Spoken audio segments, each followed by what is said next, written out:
Important है।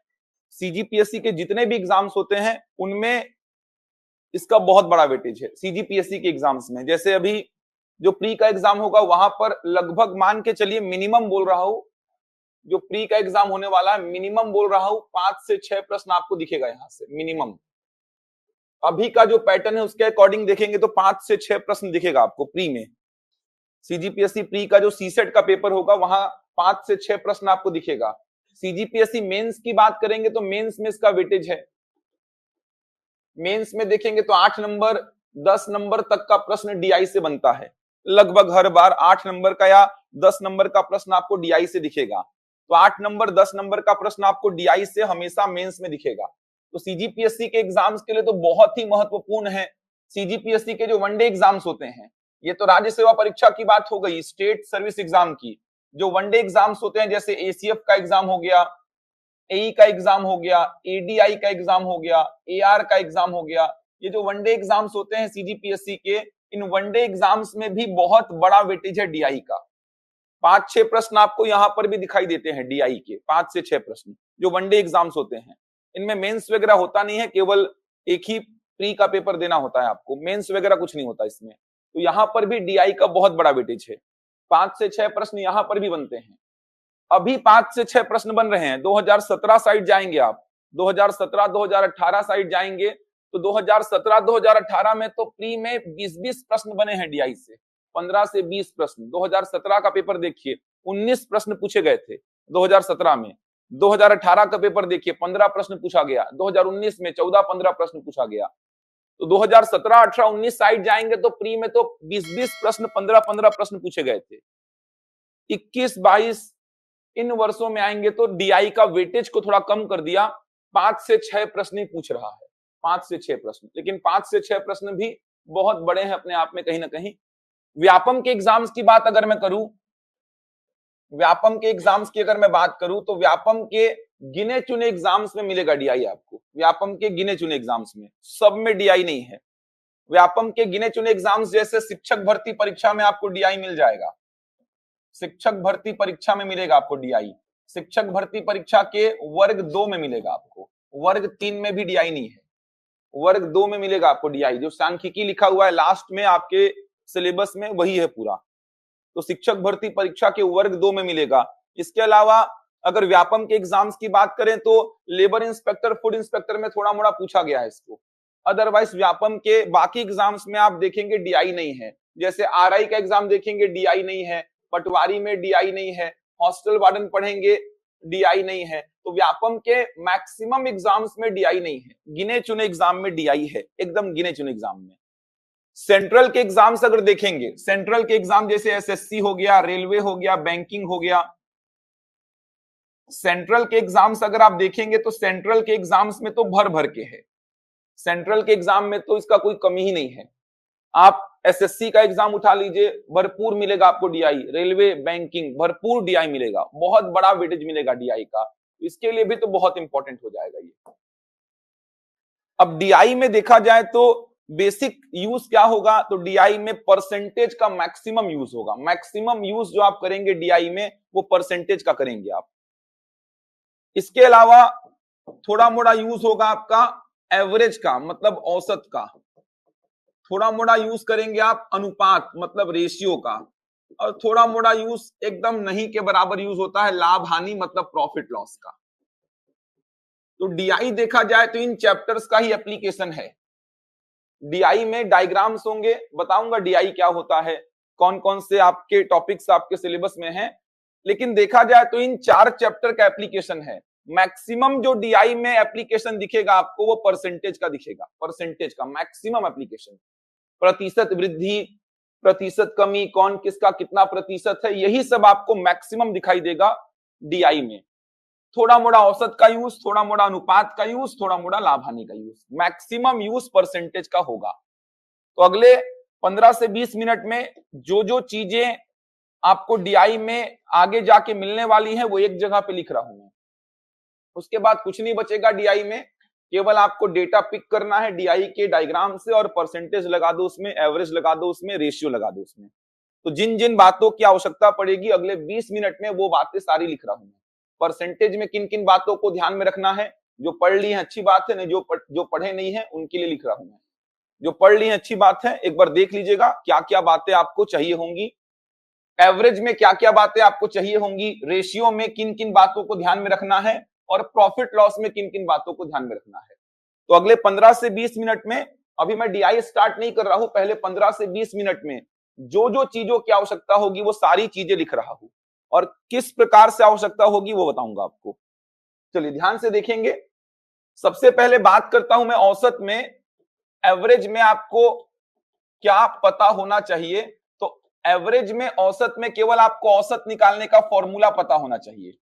औसत निकालने का फॉर्मूला क्या होता है? सभी परिमाणों का योग बटे परिमाणों की संख्या। बस इतना आना चाहिए आपको, सभी परिमाणों का योग बटे परिमाणों की संख्या। Sum of all the observations divide by number of observations. इतना बस आना चाहिए। औसत कैसे निकालते हैं इतना बस आना चाहिए। डीआई में औसत का इससे ज्यादा एप्लीकेशन कुछ नहीं है, बस इतना आना चाहिए कि औसत निकालते कैसे हैं। तो आपको पता होता है औसत कैसे निकालते हैं, सभी परिमाणों का योग बटे परिमाणों की संख्या। जो पढ़ लिए हैं वो भी जानते हैं, जो नहीं पढ़े हैं वो भी जानते हैं कि औसत निकालने का एक जनरल फॉर्मूला क्या होता है, सभी परिमाणों का योग बटे परिमाणों की संख्या। इसी को बोलते हैं सभी पदों का योग बटे पदों की संख्या। Sum of all the observations divide by number of observations, या sum of all the terms divide by number of terms. समझ आ रहा है? इतना बस चाहिए औसत का, और कुछ भी औसत का यूज डीआई में नहीं होने वाला है। इसके बाद अनुपात का क्या क्या एप्लीकेशन चाहिए आपको, ध्यान से समझना।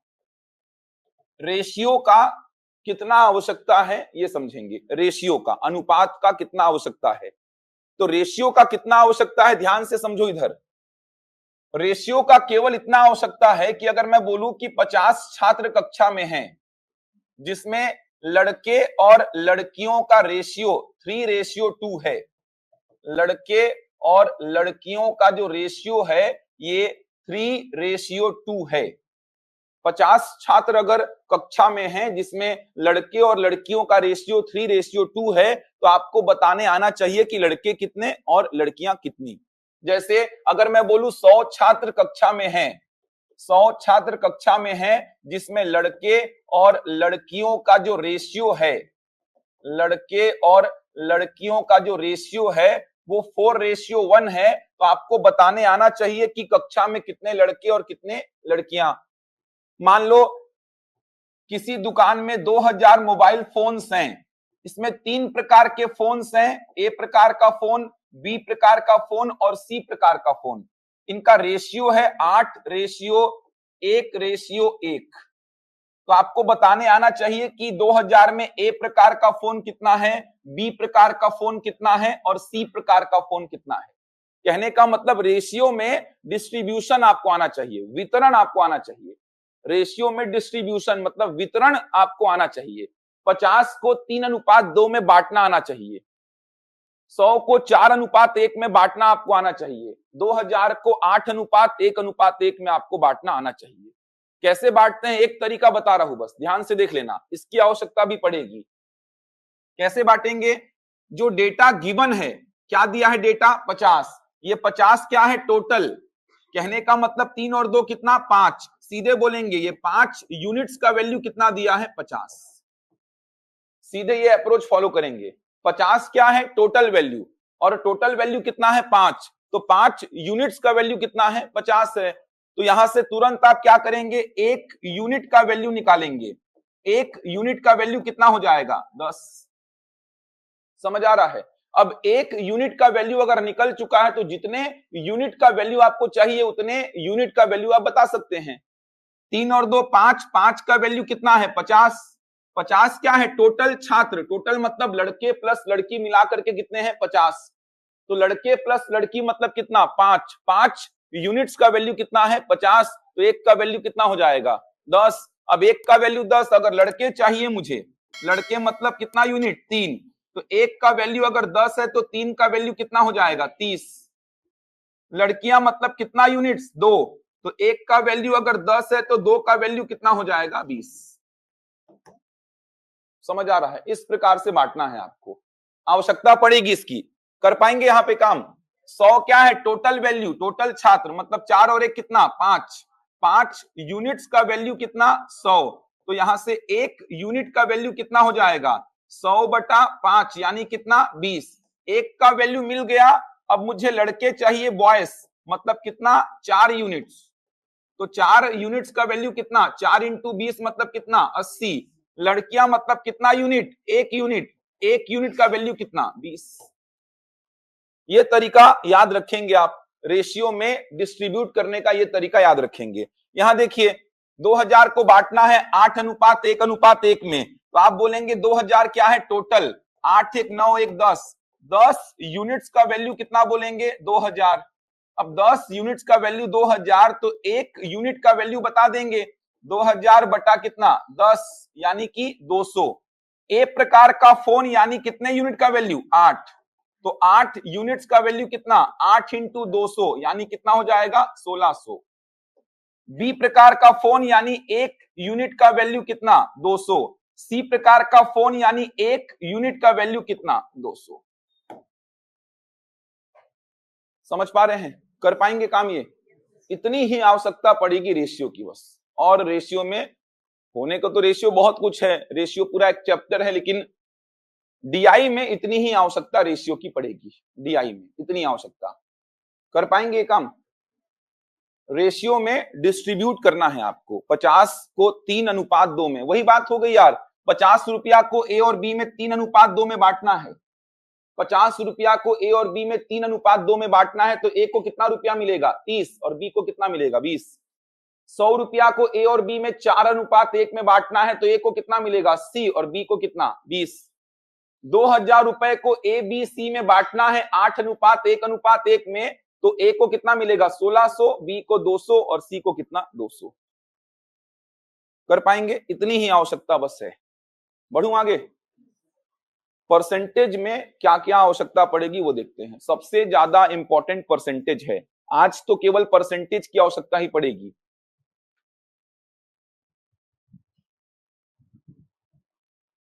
कोई डाउट तो नहीं किसी को? बन जाएगा ना ये? नोट कर लिए इसको। परसेंटेज में सबसे ज्यादा यूज दिखेगा आपको प्रतिशत। सबसे ज्यादा यूज प्रतिशत का होने वाला है।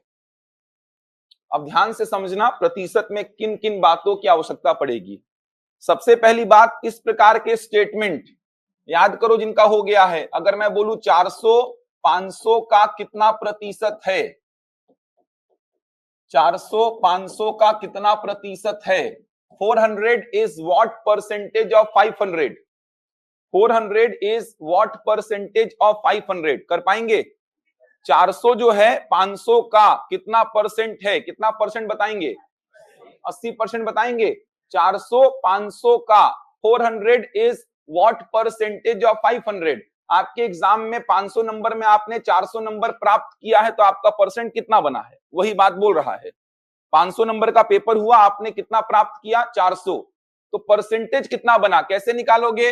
400 500 का, तो 500 कहां आएगा? नीचे। 400 500 का कितना परसेंट है? तो 400 ऊपर 500 नीचे, मल्टीप्लाइड बाई कितना? 100। ऐसे करना होता है। 400 इज व्हाट परसेंटेज ऑफ 500? तो 400 ऊपर लिखेंगे, 500 नीचे, मल्टीप्लाइड बाई कितना? 100। सीधे ऐसा काम करना है। 400 500 का, तो नीचे कौन आएगा? 500। अगर मैं बोला 325 का कितना परसेंट है? 325 का कितना परसेंट है? क्या बताओगे? 325 का 3 इज व्हाट परसेंटेज ऑफ 25? तो 325 का कितना परसेंट है? 3/25 इंटू 100 कितना आ जाएगा? 12%। यही सब करना है, इसीलिए पहले बता रहा हूं। ऐसा वेट मत करो। अभी 2-4 बच्चों का ऐसा शकल देख के लगता है कि वेट कर रहे हैं डीआई में आ जाओ पहले। अब डीआई में यही करवाऊंगा मैं आप लोग से, वहां पे फिर आप लोग ऐसा खाली बैठोगे, इसीलिए पहले समझा रहा हूं। जिन बातों की आवश्यकता डीआई में पड़ेगी, देखना एक ठो प्रश्न अलग नहीं आएगा, यही सब करना है उसमें। तो ऐसा नहीं कि डीआई स्टार्ट कर दो सर, डीआई स्टार्ट करके करूंगा क्या? उसमें करना तो यही है, परसेंटेज का काम, एवरेज का काम, रेशियो का काम, यही काम करना है। डीआई का मतलब डेटा पिक करो, कहां से? डायग्राम से, उसमें लगाना यही सब चीज है। ऐसा थोड़ी कि डीआई कुछ अलग ही चीज है। डीआई से डेटा बस पिक करना है अपन को। DI मतलब डेटा का रिप्रेजेंटेशन, और वहां से डेटा पिक करो, लगा दो ये सब चीजें उसमें। इसीलिए पहले बता रहा हूं, जिनका हो गया वो रिकॉल कर लो, जिनका नहीं हुआ है वो देख लो, यही सब चीज करना है। 3/25 का कितना परसेंट है, तो 3 ऊपर जाएगा, 25 कहां आएगा नीचे, मल्टीप्लाइड बाई कितना 100। अगर मैं बोला 84 7 का कितना प्रतिशत है, 84 7 का कितना प्रतिशत है, तो 84 कहां जाएगा ऊपर, 7 कहां नीचे, मल्टीप्लाइड बाई 100 1200। तो ऐसा मत सोचना कि नीचे हमेशा बड़ा डेटा ही आएगा, ऐसा गलत फहमी में मत रहना कि नीचे हमेशा बड़ा डेटा ही आएगा। डिपेंड करता है पूछ क्या रहा है। 400 500 का तो नीचे कौन आएगा 500, 3/25 का तो नीचे कौन आएगा 25, 84 7 का तो नीचे कौन आएगा 7। अच्छा, कहां पे परसेंटेज 100 के अंदर रहेगा और कहां पे 100 के बाहर चला जाएगा, ये डेटा को देख करके समझ में आ जाता है। आता है क्या समझ में? कहां पे परसेंटेज 100 के अंदर रहने वाला है, कहां पे परसेंटेज 100 के बाहर जाने वाला है, डेटा को देख करके समझ में आ जाता है। कैसे आता है? 400 500 का कितना परसेंट है, अब 500 का 100% स्वयं कौन होगा 500, 500 का 100% स्वयं 500 होगा। मैं बात किसकी कर रहा हूं 400 की, तो मेरा आंसर 100% के अंदर ही आएगा। समझ पा रहे हैं क्या बोल रहा हूं? 3/25 का कितना परसेंट है, तो 25 का 100% स्वयं कौन होता है 25। मैं तो बात किसकी कर रहा हूं 3 की, तो मेरा परसेंट 100 के अंदर ही आएगा। 84 7 का कितना परसेंट है, तो 7 का 100% तो स्वयं 7 होता है। मैं बात किसकी कर दिया 84 की, तो ऑब्वियस सी बात है परसेंटेज 100 के बहुत बाहर चल जाएगा। समझ पा रहे हो क्या बोल रहा हूं? तो डेटा को देख करके पहचान सकते हो कि कहां पे परसेंटेज 100 के अंदर रहेगा और कहां पे परसेंटेज 100 के बाहर जाएगा। खैर इतना दिमाग आपको लगाना नहीं है, फिर भी मैं बता रहा हूं कि व्यवहार में रहे आपके। तो आपको करना क्या है, 400 500 का तो नीचे कौन आएगा 500, 3/25 का तो नीचे कौन आएगा 25, 84 7 का तो नीचे कौन आएगा 7। बन जाएगा। इस प्रकार के स्टेटमेंट को सॉल्व करते यही सब करना है। देखना आज ही करेंगे ये सब काम। एसीएफ के एग्जाम का एक प्रश्न करेंगे आज, और पीएससी के एग्जाम का एक प्रश्न करेंगे। पीएससी का जो प्री में पूछा गया था एक प्रश्न वो उठाऊंगा, बहुत शानदार प्रश्न है, और एक केसीएफ में पूछा गया था वो पूरा डीआई का प्रश्न उठाऊंगा। बढ़ूं आगे? इसकी आवश्यकता पड़ेगी।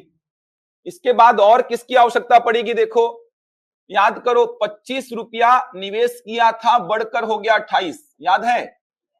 कितने प्रतिशत का वृद्धि हुआ, परसेंटेज इंक्रीज। 25 रुपया निवेश किया था, बढ़कर कितना हो गया 28। सबसे ज्यादा यूज होने वाला जो कंसेप्ट है वो ये है। 25 रुपया निवेश किया था, बढ़कर कितना हो गया 28। 25 रुपए से 28 रुपए हो गया। 25 रुपए मैंने इन्वेस्टमेंट किया था, ये बढ़कर कितना हो गया 28। कितने परसेंट का इंक्रीज हुआ, कितने प्रतिशत का वृद्धि हुआ, कितने परसेंट का इंक्रीज हुआ? क्या बोलेंगे सर 3 रुपया बढ़ा है, क्या बोलेंगे 3 रुपए की वृद्धि हुई है सर, 3 रुपए की वृद्धि हुई है। वो 3 रुपए का वृद्धि के लिए रिस्पॉन्सिबल कौन है 25। तो क्या लिखेंगे, वो 3 रुपए का वृद्धि 25 रुपए पर हुआ है सर, तो प्रतिशत वृद्धि क्या बताता है कि जो 3 रुपए बढ़ा है वो 25 रुपए पर बढ़ा है, तो वो 3/25 का कितना परसेंट है। तो 3 कहां जाएगा ऊपर, 25 कहां आएगा नीचे, मल्टीप्लाइड बाई 100 कितना आ जाएगा 12%। समझ आ रहा है? प्रतिशत वृद्धि का मतलब होता है कि जितना रुपए बढ़ा है, देख लो किस पर बढ़ेगा, वो प्रारंभिक मान पर। मैंने 25 रुपए का निवेश किया तब जाके ये कितना हुआ 28। तो 3 रुपए जो बढ़ा है वो किस पर बढ़ा है 25 पर। 3 रुपए जो बढ़ा है वो 25 रुपए पर बढ़ा है ना, तो जो 3 रुपए बढ़ा है वो 25 का कितना परसेंट है, तो 3 ऊपर 25 नीचे, मल्टीप्लाइड बाई कितना 100। इसी प्रकार अगर मैं बोलूं 20 रुपए से कम होकर कितना हो गया 18, तो कितने प्रतिशत का कमी हुआ बता देंगे? क्या बोलेंगे सर 2 रुपया का कमी हुआ, 2 रुपए की कमी हुई। ये 2 रुपए की कमी किस पर हुई है 20 पर, तो 2 रुपए जो कम हुआ है वो 20 रुपए पर हुआ है, तो 2 20 का कितना परसेंट है बता दीजिए कितना 10। समझ आ रहा है? प्रतिशत वृद्धि का मतलब कितना रुपया का वृद्धि हुआ देख लो, 3 रुपया का। किस पर हुआ है 25 पर, क्योंकि 25 रुपया इन्वेस्ट किया तब जाके ये कितना हुआ 28। तो 3 रुपया जो बढ़ा है वो 25 रुपया पर बढ़ा है, क्योंकि इस 3 रुपए के लिए मैंने कितने रुपए का निवेश किया है? 25 रुपए का। तो ये जो 3 रुपया बढ़ा है वो 25 रुपया पर बढ़ा है, तो ये 3 रुपया जो बढ़ा है ये 25 का कितना परसेंट है? अब मैं बोला 3 25 का कितना परसेंट है, तो 3 कहां जाएगा? ऊपर। 25 कहां आएगा? नीचे। मल्टीप्लाइड बाई कितना? 100। यहां पर आपने बोला 20 रुपए का निवेश किया था, कम होकर कितना हो गया? 18। तो 2 रुपए का कमी हुआ। ये 2 रुपए का कमी किस पर हुआ? 20 पर। तो जो 2 रुपए का कमी हुआ है ये 20 रुपए पर हुआ है। इस 2 रुपए के कमी के लिए रिस्पॉन्सिबल कौन है? 20। तो प्रतिशत कमी का मतलब ये 2 20 का कितना परसेंट है? तो 2 ऊपर 20 नीचे, मल्टीप्लाइड बाई कितना? 100। अब यहां से याद ही कर लीजिए। क्या याद कर लीजिए? ऊपर में हमेशा क्या आएगा सर? डिफरेंस। एकदम याद कर लो। ऊपर में हमेशा क्या आएगा? दोनों का डिफरेंस। 25 और 28 का डिफरेंस कितना? 3। और नीचे में क्या आएगा? प्रारंभिक मान। ऊपर में हमेशा आएगा डिफरेंस। 20 और 18 का डिफरेंस कितना? 2। और नीचे में क्या आएगा? प्रारंभिक मान। समझ आ रहा है? अब एक बात और समझो, थोड़ा सा नोटिस और करो यहां पे। प्रतिशत वृद्धि का मतलब आप ऐसा बोल सकते हैं क्या कि छोटे से बड़े की ओर जा रहे हैं? प्रतिशत वृद्धि का मतलब कम से ज्यादा की ओर जाना, तभी तो वृद्धि हुआ है। तभी तो आप क्या बताएंगे? प्रतिशत वृद्धि। तो प्रतिशत वृद्धि का मतलब छोटे डेटा से बड़े डेटा की ओर जाना। इसका मतलब प्रतिशत वृद्धि में नीचे कौन आएगा? छोटा डेटा आएगा, क्योंकि प्रारंभिक मान क्या है? छोटा डेटा है। समझ पा रहे हैं? ऐसे भी याद कर सकते हैं। प्रतिशत वृद्धि का मतलब कम से ज्यादा की ओर जाना, तो इनिशियल डेटा कौन सा होगा? छोटा वाला होगा। तो प्रतिशत वृद्धि का मतलब नीचे हमेशा कौन सा डेटा आएगा? छोटा डेटा आएगा। समझ पा रहे हैं बात को? कमी का मतलब क्या? ज्यादा से कम की ओर, ज्यादा से कम की ओर जा रहे हैं आप, ज्यादा से कम की ओर जा रहे हैं। तो प्रतिशत कमी में नीचे कौन सा डेटा आएगा? हमेशा बड़ा वाला। सोच पा रहे हैं? प्रतिशत वृद्धि में कम से ज्यादा की ओर जाएंगे तो इनिशियल डेटा कौन सा है? छोटा वाला। तो प्रतिशत वृद्धि में नीचे हमेशा कौन सा डेटा आएगा? दोनों में से छोटा वाला। और प्रतिशत कमी का मतलब ज्यादा से कम की ओर जा रहे हो, तो इनिशियल डेटा कौन सा है? बड़ा वाला। तो प्रतिशत कमी में नीचे हमेशा कौन सा डेटा आएगा? बड़ा वाला। ये सब चीजें याद रखोगे तो आंसर तो निकल ही जाएगा। प्रश्न समझ में नहीं आएगा ना तो भी निकाल ही लोगे आंसर। ये सब चीजें ध्यान रखोगे तो। ऊपर क्या आएगा? हमेशा डिफरेंस। ऊपर हमेशा दोनों का डिफरेंस आएगा, और नीचे हमेशा क्या आएगा? प्रारंभिक मान। अब प्रतिशत वृद्धि में प्रारंभिक मान छोटा डेटा होता है और प्रतिशत कमी में प्रारंभिक मान बड़ा डेटा।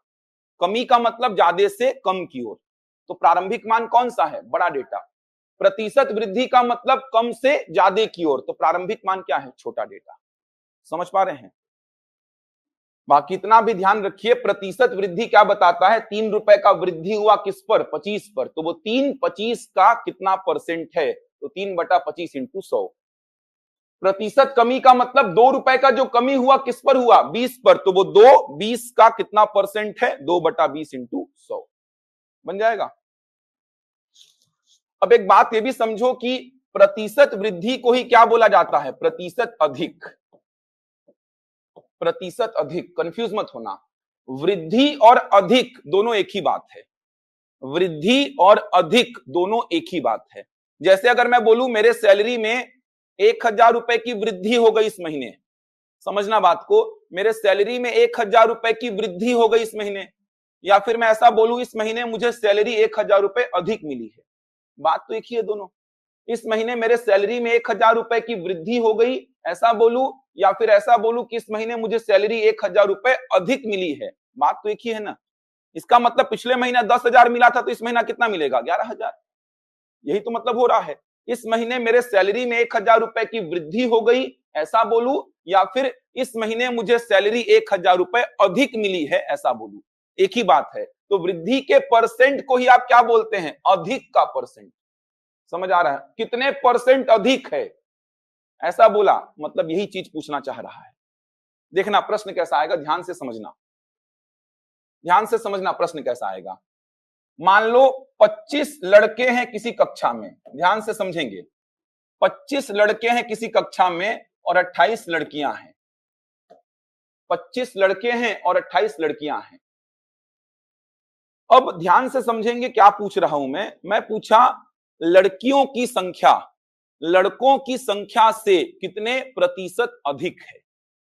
समझ आ रहा है? लड़कियों की संख्या लड़कों की संख्या से कितने प्रतिशत अधिक है। अगर मैं बोला कक्षा में कितने लड़के हैं 25, लड़कियां कितनी 28। अब मैं प्रश्न क्या बोल रहा हूं, लड़कियों की संख्या लड़कों की संख्या से कितने प्रतिशत अधिक है। तो प्रारंभिक मान हमेशा वो होगा जहां से बोलेगा। लड़कियों की संख्या लड़कों की संख्या से, मतलब प्रारंभिक मान क्या हो गया, लड़कों की संख्या। कहने का मतलब प्रश्न क्या पूछना चाहता है कि 25 से 28 कितना प्रतिशत अधिक है, यही तो पूछना चाह रहा है।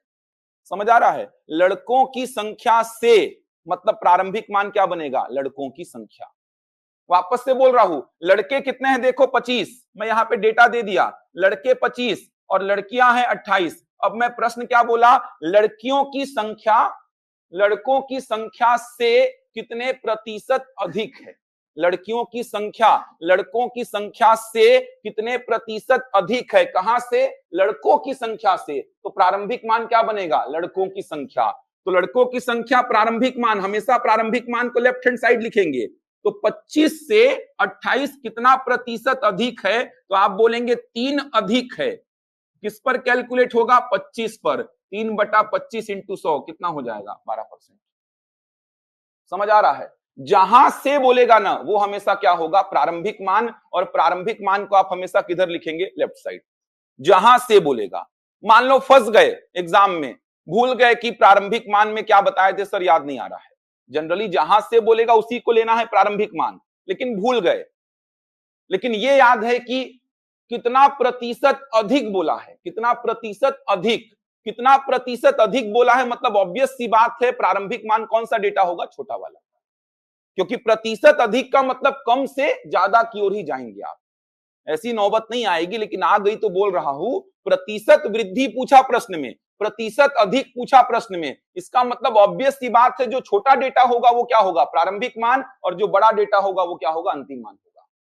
अगर प्रश्न में प्रतिशत कमी पूछा तो कंफर्म है कि प्रारंभिक डेटा क्या होगा, बड़ा, और अंतिम डेटा क्या होगा, छोटा। इसकी नौबत नहीं आएगी, पकड़ लेंगे आप। जहां से बोलेगा वही क्या होगा, प्रारंभिक मान। लड़कियों की संख्या लड़कों की संख्या से कितने प्रतिशत अधिक है, लड़कियों की संख्या लड़कों की संख्या से, तो प्रारंभिक मान क्या हो गया, लड़कों की संख्या।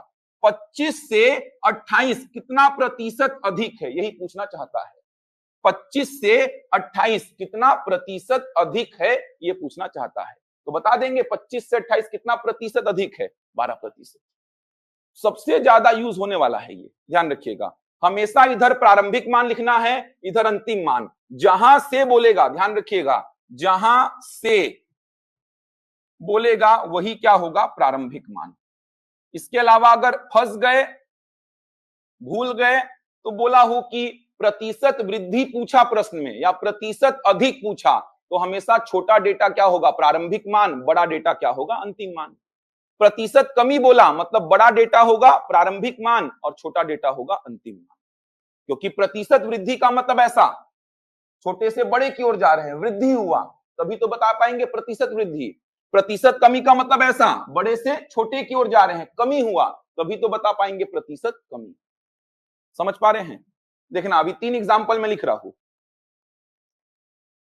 देखो 3 एग्जाम्पल में लिख रहा हूं। मैं बोला लड़के कितने हैं, 400। ध्यान से समझना, लड़के हैं 400, ये डेटा मान लो मैंने ग्राफ से उठा लिया, और लड़कियां हैं मान लो 500। लड़कियां हैं 500, लड़के हैं 400 और लड़कियां हैं 500। ये डेटा मान लो मैंने कहां से उठाया, ग्राफ से, डायग्राम से उठाया है मैंने। इसमें 4 प्रश्न मैं लिख रहा हूं, चारों के आंसर सही सही मेरे को दे दो ताकि मैं आगे बढ़ पाऊं। फिर पहला प्रश्न मैं बोला लड़कों की संख्या लड़कियों की संख्या का कितना प्रतिशत है। लड़कों की संख्या लड़कियों की संख्या का कितना प्रतिशत है। लड़कों की संख्या लड़कियों की संख्या का कितना प्रतिशत है, कितना, कोई डाउट तो नहीं इसमें। ऐसे स्टेटमेंट कराया था अभी मैं। ऑनलाइन वाले फटाफट आंसर देना। 4 स्टेटमेंट लिखने वाला हूं ऐसे में, 4 स्टेटमेंट ऐसे लिखने वाला हूं। कोई डाउट तो नहीं है? लड़कों की संख्या लड़कियों की संख्या का कितना परसेंट है? अब लड़कों की संख्या आप ग्राफ से कितना उठाएं? 400। लड़कियों की संख्या कितना उठाएं? 500। तो प्रश्न क्या पूछना चाहता है? 400 500 का कितना परसेंट है? और इसको सॉल्व करना जानते हैं। 400 500 का, तो नीचे कौन आएगा? 500। तो 400 500 का कितना परसेंट है? बता देंगे कितना? 80। तो लड़कों की संख्या लड़कियों की संख्या का 80% है। समझ आ रहा है? मतलब लड़कियों की संख्या अपने आप में 100%, तो उसका 80% है लड़कों की संख्या। बन जाएगा। दूसरा प्रश्न लिख रहा हूं। लड़कियों की संख्या लड़कियों की संख्या लड़कों की संख्या का लड़कों की संख्या का कितना प्रतिशत है? लड़कियों की संख्या लड़कों की संख्या का कितना प्रतिशत है? 125। आ रहा है? इस बार मैं बोल रहा लड़कियों की संख्या। ऑनलाइन वाले फटाफट आंसर देते जाओ। लड़कियों की संख्या लड़कों की संख्या का कितना प्रतिशत है? 125। आ रहा है? किसी को डाउट तो नहीं है? लड़कियों की संख्या लड़कों की संख्या का, तो लड़कियों की संख्या कितनी है जल्दी बताओ? 500। लड़कियों की संख्या देखो ना कितनी है? 500। लड़कों की संख्या कितनी? 400। तो प्रश्न क्या पूछना चाह रहा है? 500 400 का, तो नीचे कौन आएगा? 400। तो 500 400 का कितना परसेंट है? 25 पचे कितना? 125। बन जाएगा। ऐसे स्टेटमेंट उठा करके सॉल्व कर लोगे आप। अगला स्टेटमेंट बोल रहा हूं।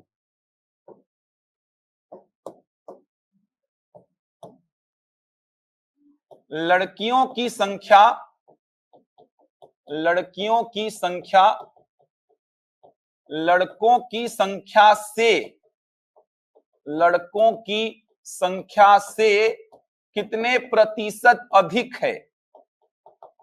लड़कियों की संख्या लड़कों की संख्या से कितने प्रतिशत अधिक है?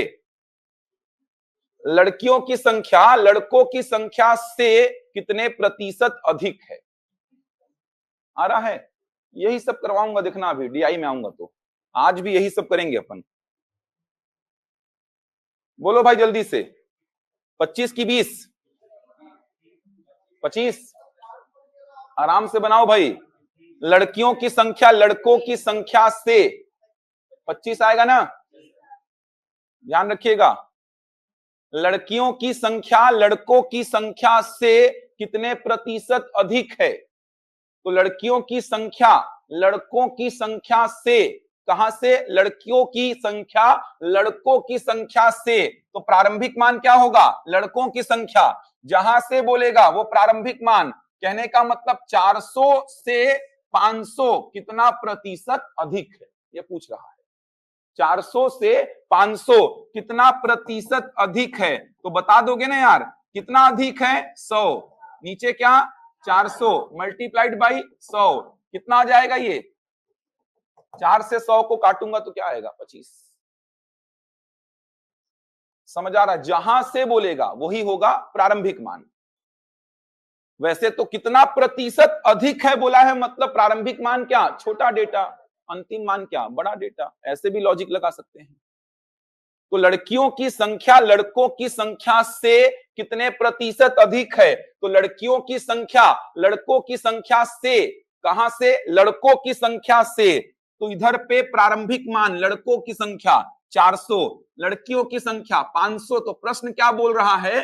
400 से 500 कितना प्रतिशत अधिक है? कितना प्रतिशत अधिक है? 25। इसी में अंतिम प्रश्न।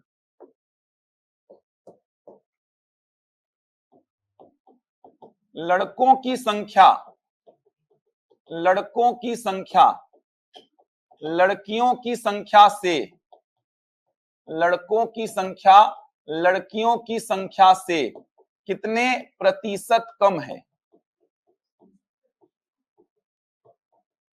लड़कों की संख्या लड़कियों की संख्या से कितना प्रतिशत कम है?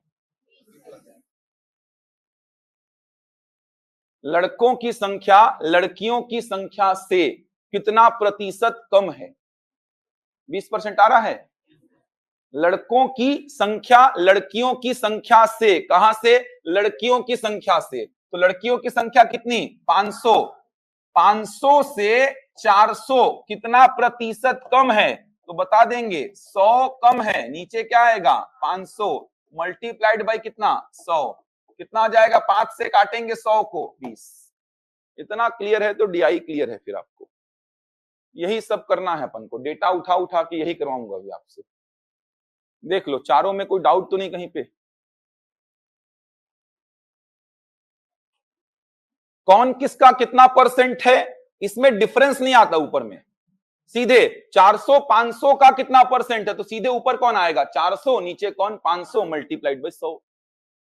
500 400 का कितना परसेंट है तो सीधे ऊपर कौन? 500, नीचे कौन? 400 मल्टीप्लाइड बाई 100। लेकिन प्रतिशत वृद्धि या प्रतिशत अधिक में ऊपर क्या आएगा? डिफरेंस। प्रतिशत कमी में ऊपर क्या आएगा? डिफरेंस आएगा। समझ आ रहा है? प्रतिशत अधिक मतलब छोटे से बड़े की ओर जाएंगे, प्रतिशत कमी मतलब बड़े से छोटे की ओर आएंगे। ऊपर आएगा डिफरेंस और नीचे आएगा प्रारंभिक मान। समझ आ रहा है? जहां से बोलेगा वही क्या होगा? प्रारंभिक मान। फंस गए। प्रतिशत अधिक कितना है बोला तो फिर छोटा डेटा शुरू में लिख दो, बड़ा डेटा बाद में लिख दो। प्रतिशत कमी बोला तो बड़ा डेटा शुरू में लिख दो, छोटा डेटा बाद में लिख दो। बाकी इतना नौबत नहीं आएगा। आपको प्रश्न पढ़ के समझ में आ जाएगा। लड़कों की संख्या से तो लड़कों की संख्या प्रारंभिक मान, लड़कियों की संख्या से तो लड़कियों की संख्या प्रारंभिक मान। ऑनलाइन में यहां तक बनेगा? जल्दी बताओ। ऑनलाइन वाले जल्दी से बताओ, यहां तक किसी को डाउट तो नहीं है? इसके अलावा थोड़ा सा प्रतिशत का और यूज है। जैसे 4000 का 20% निकालने बोलूं तो आपको निकालने आना चाहिए। ये सब तो निकाल लोगे। 4000 का 20% निकालने बोलूं तो आप क्या लिखोगे? 4000 का 20/100 यही तो लिखेंगे। का को गुणा के जैसे सॉल्व करेंगे, परसेंट को हटाएंगे तो डिवाइड बाय क्या होगा? 100। तो 4000 का 20% कितना हो जाएगा बोलो? 800 हो जाएगा। 1000 का 30% निकालने बोलूं तो बता दोगे क्या हो जाएगा? 1000 गुणा 30/100 कितना हो जाएगा? 300 बनेगा। ये सब तो इतना यूज है प्रतिशत का, इससे बाहर यूज नहीं होगा। इतना यूज करना है अपन को। लाभ हानि को छोड़ो। लाभ हानि का एक ही प्रश्न आज तक पूछा था लिंक करके। लाभ हानि में बाद में बताऊंगा, उसका फॉर्मूला यूज करना है यार, उसको छोड़ो अभी। लाभ हानि का एकदम रेयर यूज होता, एकदम रेयर यूज होता है, एकदम रेयर यूज, उसको छोड़ो अभी। वो सब बताऊंगा तो पूरा समय निकल जाएगा वही सब में। अभी इतना कम से कम याद रखिए, देख लीजिए। औसत, ये रेशियो का यूज बन जाएगा। ये प्रतिशत का भरपूर यूज है, ये देख सकते हैं। सबसे ज्यादा ये यूज होगा प्रतिशत वृद्धि प्रतिशत कमी। सारे डायमेंशंस में समझा दिया भाई। ये समझ आ रहा है? सारे डायमेंशंस में, कि भूल गए तो ये कर देना। बाकी कॉन्सेप्ट भी पता है कि प्रतिशत वृद्धि क्या बताता है, प्रतिशत कमी क्या बताता है, सब कुछ बता दिया। ये चारों स्टेटमेंट एकदम क्लियर होने चाहिए कि कब क्या पूछेगा तो मैं क्या लिखूंगा। ये सब तो एकदम जनरल बातचीत है, ये सब तो आता ही है सभी को। चलो अब आते हैं डीआई में, डेटा इंटरप्रिटेशन। चलो थोड़ा सा एक इंट्रो दे रहा हूं, क्या होता है डीआई, क्या क्या डीआई में है आपके। इसके बाद पाई चार्ट के 2 प्रश्न करने ही हैं आज। 8:45 तक क्लास लूंगा, ध्यान रखिएगा। तो 2 प्रश्न करने ही हैं, थोड़े बड़े प्रश्न है, वो दोनों करेंगे ही आज। डीआई का मतलब होता है डेटा इंटरप्रिटेशन, आंकड़ों की व्याख्या, आंकड़ों को रिप्रेजेंट करने का तरीका। आंकड़ों को रिप्रेजेंट करने का तरीका ताकि आंकड़ों का ब्रीफ स्टडी किया जा सके। समझ आ रहा है? आंकड़ों को रिप्रेजेंट करिए ताकि अपन उसका ब्रीफ स्टडी कर सकें। एक ब्रीफ स्टडी का मतलब कि एक ओवरऑल देख पाए कि क्या हो रहा है, बढ़ रहा है, कम हो रहा है, मिक्स चल रहा है, कहां पे ज्यादा खर्च आ रहा है, कहां पे कम आ रहा है। इस प्रकार अपन ब्रीफ स्टडी कर पाए। तो आंकड़ों की व्याख्या का मतलब आंकड़ों को रिप्रेजेंट करने का तरीका। आंकड़ों को रिप्रेजेंट करने का मतलब अपन उसका ब्रीफ स्टडी कर पाए। अब आंकड़ों को रिप्रेजेंट करने के अलग अलग तरीके होते हैं। पहला तरीका होता है पाई चार्ट। आंकड़ों को रिप्रेजेंट करने का अलग अलग तरीका, पहला तरीका होता है पाई चार्ट। हिंदी में बोलते हैं इसको वृत्त चित्र, इंग्लिश में पाई चार्ट, हिंदी में वृत्त चित्र बोलते हैं इसको। तो डीआई का मतलब डेटा इंटरप्रिटेशन, मतलब आंकड़ों की व्याख्या, मतलब आंकड़ों को रिप्रेजेंट करने का तरीका। आंकड़ों को रिप्रेजेंट करिए ताकि अपन उसका ब्रीफ स्टडी कर पाए। तो आंकड़ों को रिप्रेजेंट करने के अलग अलग माध्यम हैं। पहला है पाई चार्ट। पाई चार्ट में क्या होता है, एक सर्कल के सेक्टर को कट करके, ये देखिए इस प्रकार से एक सर्कल के सेक्टर को कट करके डेटा को रिप्रेजेंट करते हैं। आप एक सर्कल का सेक्टर काटते हैं, ये सर्कल है और ये सब क्या है उसके सेक्टर, समझ आ रहा है। सर्कल के सेक्टर को कट करके, सेक्टर मतलब क्या, भाग सर्कल का, तो सर्कल के सेक्टर को कट करके डेटा को अपन रिप्रेजेंट कर रहे हैं। जनरली पाई चार्ट का यूज कहां पे होता है, छोटे डेटा को रिप्रेजेंट करने में। छोटे डेटा को, छोटे डेटा का मतलब जैसे एग्जांपल के लिए मान लो मेरे फैमिली का बजट मुझे रिप्रेजेंट करना है, मेरे फैमिली का बजट, तो मैं कहां पे शो करूंगा, पाई चार्ट में। जैसे एग्जांपल के लिए मान लो मेरे फैमिली का महीने का बजट है, उसमें 20% खर्च कहां करता हूं मैं, फूड पे, भोजन पे। 30% खर्च कहां करता हूं, मान लो मैं एजुकेशन पे, शिक्षा पर। तो अलग अलग सेक्टर में अलग अलग मद पर जो खर्च है ना, उसको मैं रिप्रेजेंट कर सकता हूं। छोटे खर्चों को, छोटे डेटा को रिप्रेजेंट करने के लिए क्या बनाया जाता है, पाई चार्ट। एक इंट्रो दे रहा हूं मैं। पाई चार्ट का यूज छोटे डेटा को रिप्रेजेंट करने के लिए बनाया जाता है। छोटे डेटा जैसे फैमिली का बजट, इतना परसेंट खर्च भोजन पे, इतना परसेंट खर्च शिक्षा पर, इतना परसेंट खर्च ट्रांसपोर्टेशन परिवहन पर, इतना परसेंट खर्च एंटरटेनमेंट में। ऐसे अलग अलग मदों पर जो खर्च है उसको अपन रिप्रेजेंट कर देंगे किसमें, पाई चार्ट में। मान लो किसी बुक का पब्लिकेशन किया मैं, किसी बुक का पब्लिकेशन किया मैं, कोई बुक का प्रकाशन किया मैं, अब उसके अलग अलग मदों पर जो खर्च आए हैं उसको अलग अलग सेक्टर में रिप्रेजेंट कर दूंगा। पेपर के कॉस्ट में इतना परसेंट खर्च, कुल खर्च का इतना परसेंट खर्च पेपर के कॉस्ट में, इतना परसेंट खर्च प्रिंटिंग कॉस्ट, इतना परसेंट रॉयल्टी दूंगा। समझ आ रहा है, ऐसे अलग अलग मदों पर खर्च। जैसे मान लो कोई कॉलेज है, उस कॉलेज में एमबीए के बच्चे कितने परसेंट हैं, टोटल बच्चों में एमबीए वाले कितने, बी फार्मा वाले कितने, समझ पा रहे हैं, इंजीनियरिंग वाले कितने हैं, क्लियर हो पा रहा है। ऐसे डेटा को रिप्रेजेंट करने के लिए अपन क्या करते हैं, पाई चार्ट का यूज करते हैं। कोई कॉलेज है, कोई मान लो यूनिवर्सिटी है, उसमें इंजीनियरिंग वाले कितने बच्चे हैं, टोटल बच्चे मान लो 10,000 हैं, उसका 20% कहां है, इंजीनियरिंग में। कुछ बच्चे बी फार्मा में हैं, कुछ बच्चे एमबीए में हैं। ऐसे करके अलग अलग फील्ड में, अलग अलग क्षेत्र में कितने बच्चे हैं उसको अपन किससे दर्शा सकते हैं, पाई चार्ट से। ऐसे डेटा को रिप्रेजेंट करने के लिए अपन पाई चार्ट बनाते हैं।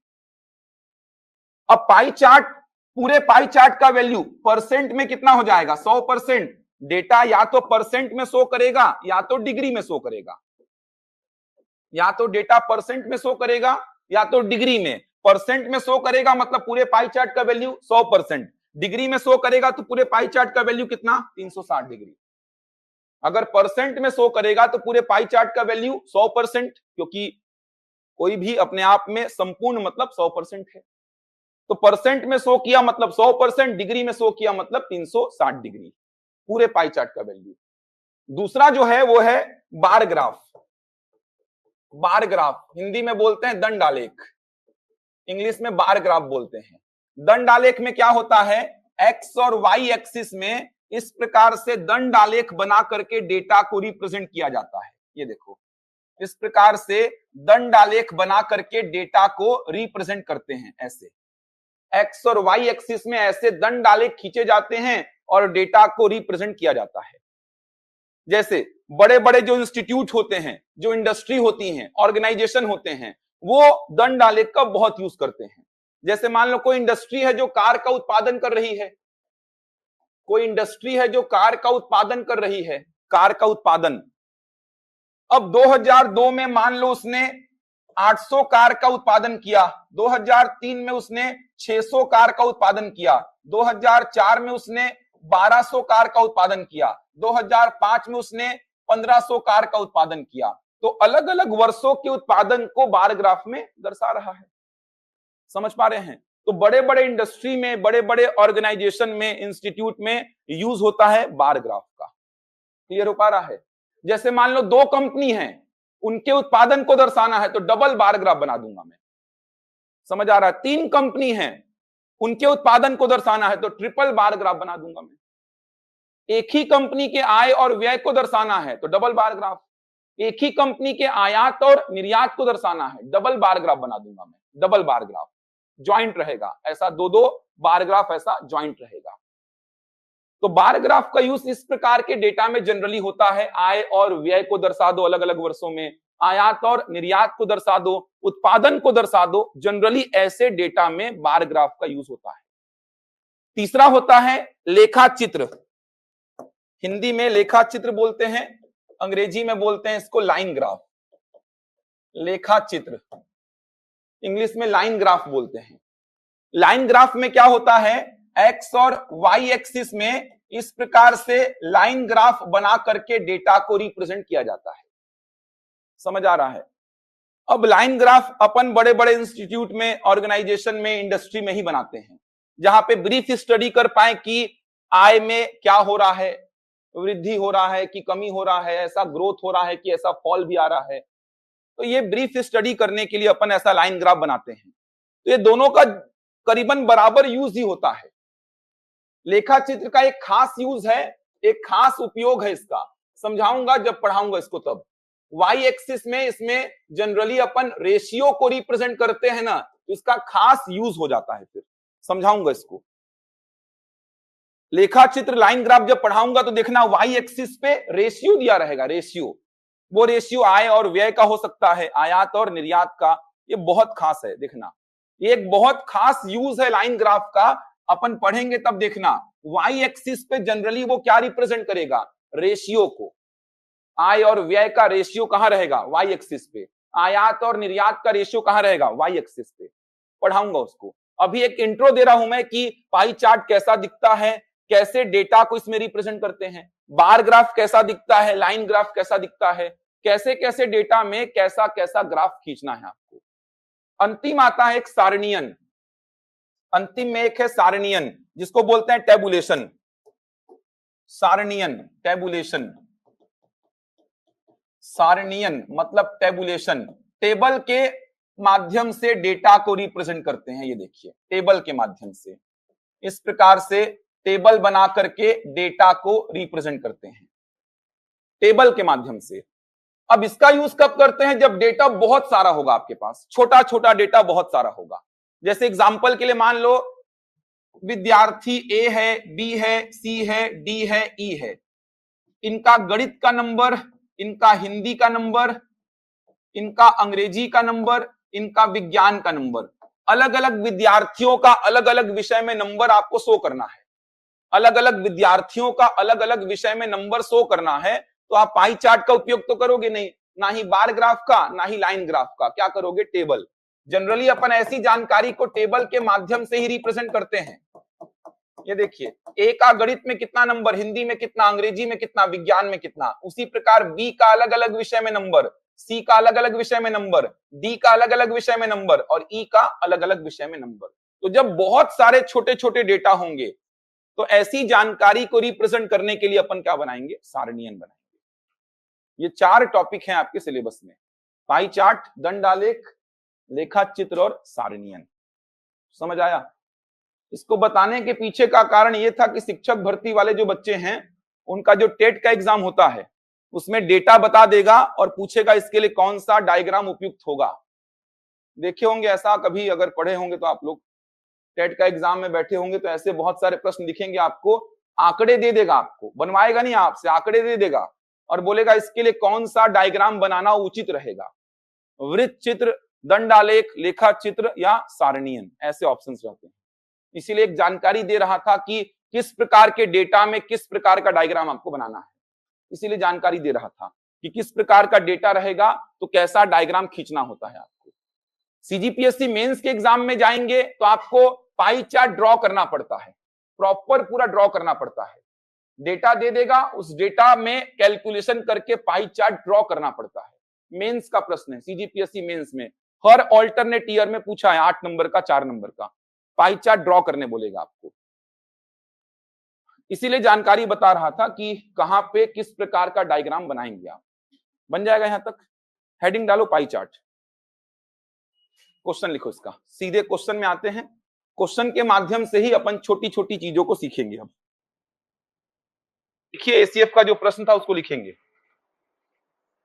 पाई चार्ट में पहला प्रश्न लिखिए। प्रश्न के माध्यम से ही चीजों को अब अपन देखते हैं। बाकी जितना बताया हूं वही सब यूज करना है अपन को। चलिए प्रश्न क्या है उसको नोट करेंगे।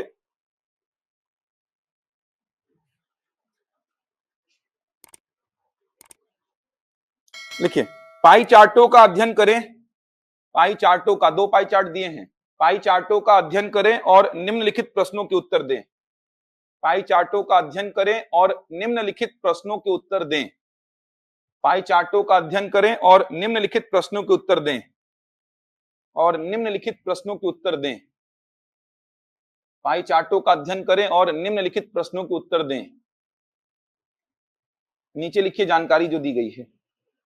निम्नलिखित पाई चार्ट, निम्नलिखित पाई चार्ट, निम्नलिखित पाई चार्ट, निम्नलिखित पाई चार्ट सभी विद्यार्थियों और महिला विद्यार्थियों। निम्नलिखित पाई चार्ट सभी विद्यार्थियों और महिला विद्यार्थियों। सभी विद्यार्थियों और महिला विद्यार्थियों, ब्रैकेट में लिखिए लड़कियों। सभी विद्यार्थियों और महिला विद्यार्थियों, ब्रैकेट में लिखेंगे लड़कियों। ब्रैकेट को बंद करिए। द्वारा खेले जाने वाले खेल, द्वारा खेले जाने वाले खेल। सभी विद्यार्थियों और महिला विद्यार्थियों, ब्रैकेट में लड़कियों, ब्रैकेट बंद करके। द्वारा खेले जाने वाले खेल, द्वारा खेले जाने वाले खेल, ब्रैकेट में लिखिए फिर से cricket, golf, cricket, golf, football, hockey और टेनिस। ब्रैकेट में लिखिए क्रिकेट, गोल्फ, फुटबॉल, हॉकी और tennis. Cricket, golf, football, hockey और टेनिस, ब्रैकेट बंद करिए। के वितरण का प्रतिशत दिखाते हैं। के वितरण का प्रतिशत दिखाते हैं।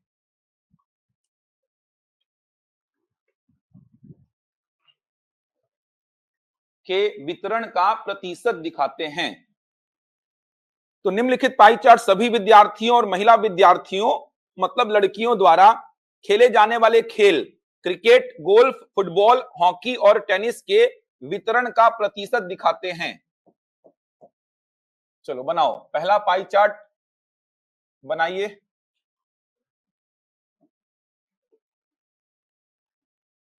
यहां लिखा है क्रिकेट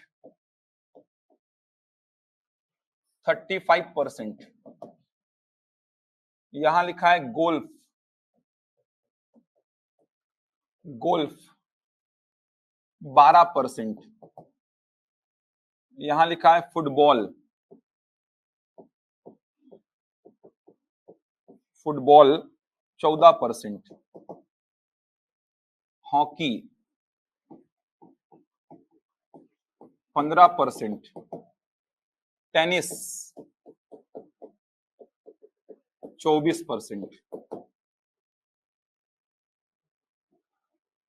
इसके नीचे लिखिए विभिन्न खेल खेलने वाले कुल विद्यार्थी। विभिन्न खेल खेलने वाले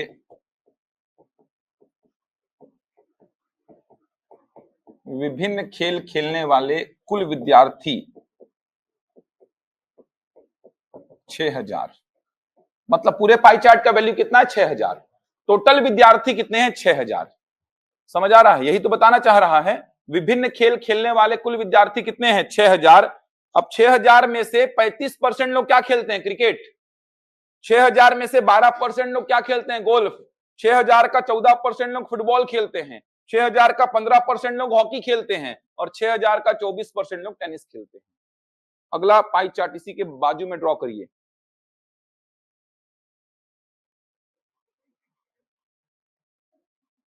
क्रिकेट 30%,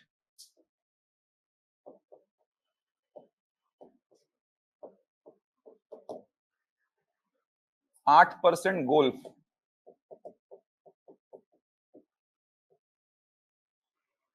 13% फुटबॉल,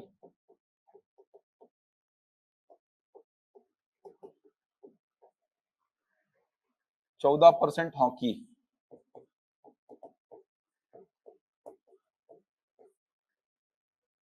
35% टेनिस,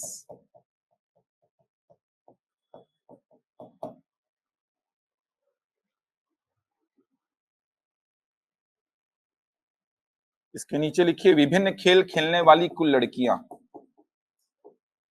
विभिन्न खेल खेलने वाली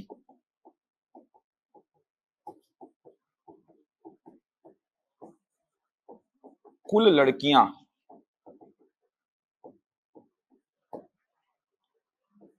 2400। इतनी जानकारी दी गई है आपको। विभिन्न खेल खेलने वाली कुल लड़कियां 2400।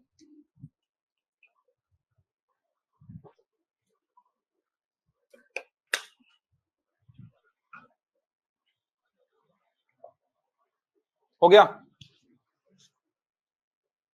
अब डायग्राम को पढ़ना, देखना, समझना सीखिए पहले, तो उसके बाद क्वेश्चंस करेंगे अपन। एक बार देखिए कहां से क्या जानकारी निकल के आएगी, ये थोड़ा समझिए आप लोग खुद से एक बार। कैलकुलेशन तो मैटर बाद में करेगा कि अपन कैलकुलेशन कितना धीमा कर रहे हैं, कितना लंबा कर रहे हैं, वो सब बात का मैटर है। इस पूरे पाई चार्ट का वैल्यू कितना है? 6000। ये पाई चार्ट क्या देगा? विद्यार्थियों की संख्या। विद्यार्थी मतलब क्या? लड़के प्लस लड़कियों की संख्या। अलग अलग खेल में लड़के प्लस लड़की मिलाकर कितने लोग हैं। और ये क्या देगा आपको? अलग अलग खेल में लड़कियों की संख्या। तो ये आपको देगा अलग अलग खेल में विद्यार्थी कितने हैं। विद्यार्थी का मतलब लड़के प्लस लड़की। और ये आपको देगा अलग अलग खेल में लड़कियां कितनी हैं। अगर मुझे लड़कों की संख्या चाहिए तो बता पाओगे? अलग अलग खेल में लड़कों की संख्या बता पाओगे क्या? अगर मैं पूछा चलो बताओ मेरे को आंसर, आप लोग निकाल के अपने हिसाब से, फिर मैं थोड़ा सा कैलकुलेशन को कम कैसे करना है बताऊंगा। मेरे को बताओ क्रिकेट में कितने लड़के हैं?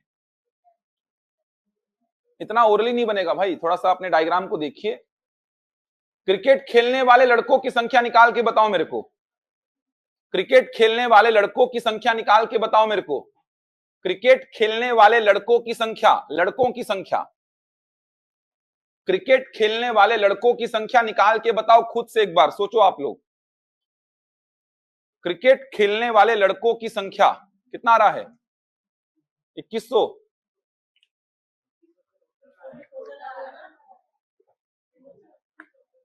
क्या पूछ रहा हूं मैं? लड़कों की संख्या कितना? 1380 आ रहा है क्या? कुछ और आ रहा है क्या? अरे निकालना है आप ही लोग को भाई। 1380 आया।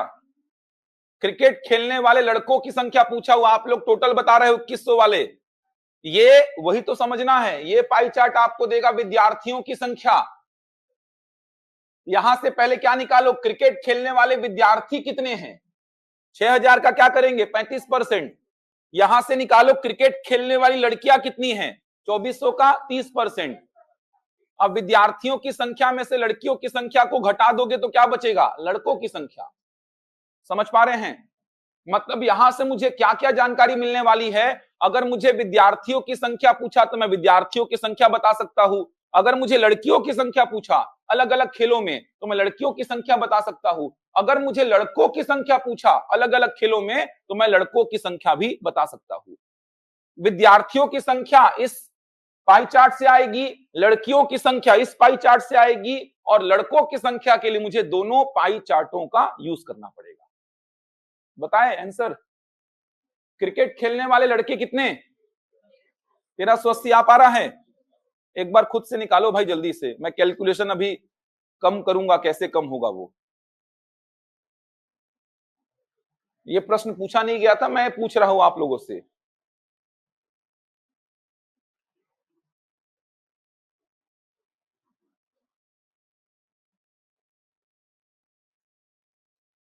ये वाले पाई चार्ट से आप क्रिकेट खेलने वाले विद्यार्थियों की संख्या निकालो, ये वाले पाई चार्ट से क्रिकेट खेलने वाली लड़कियों की संख्या। विद्यार्थी का मतलब क्या? उसमें लड़के और लड़कियां दोनों शामिल हैं। उसमें से लड़कियों की संख्या को घटा दूंगा तो केवल क्या बचेगा? लड़कों की संख्या तो बचेगा यार। 1380 आएगा ऑनलाइन में, बहुत बढ़िया। बाकी लोग बताओ ऑनलाइन वाले।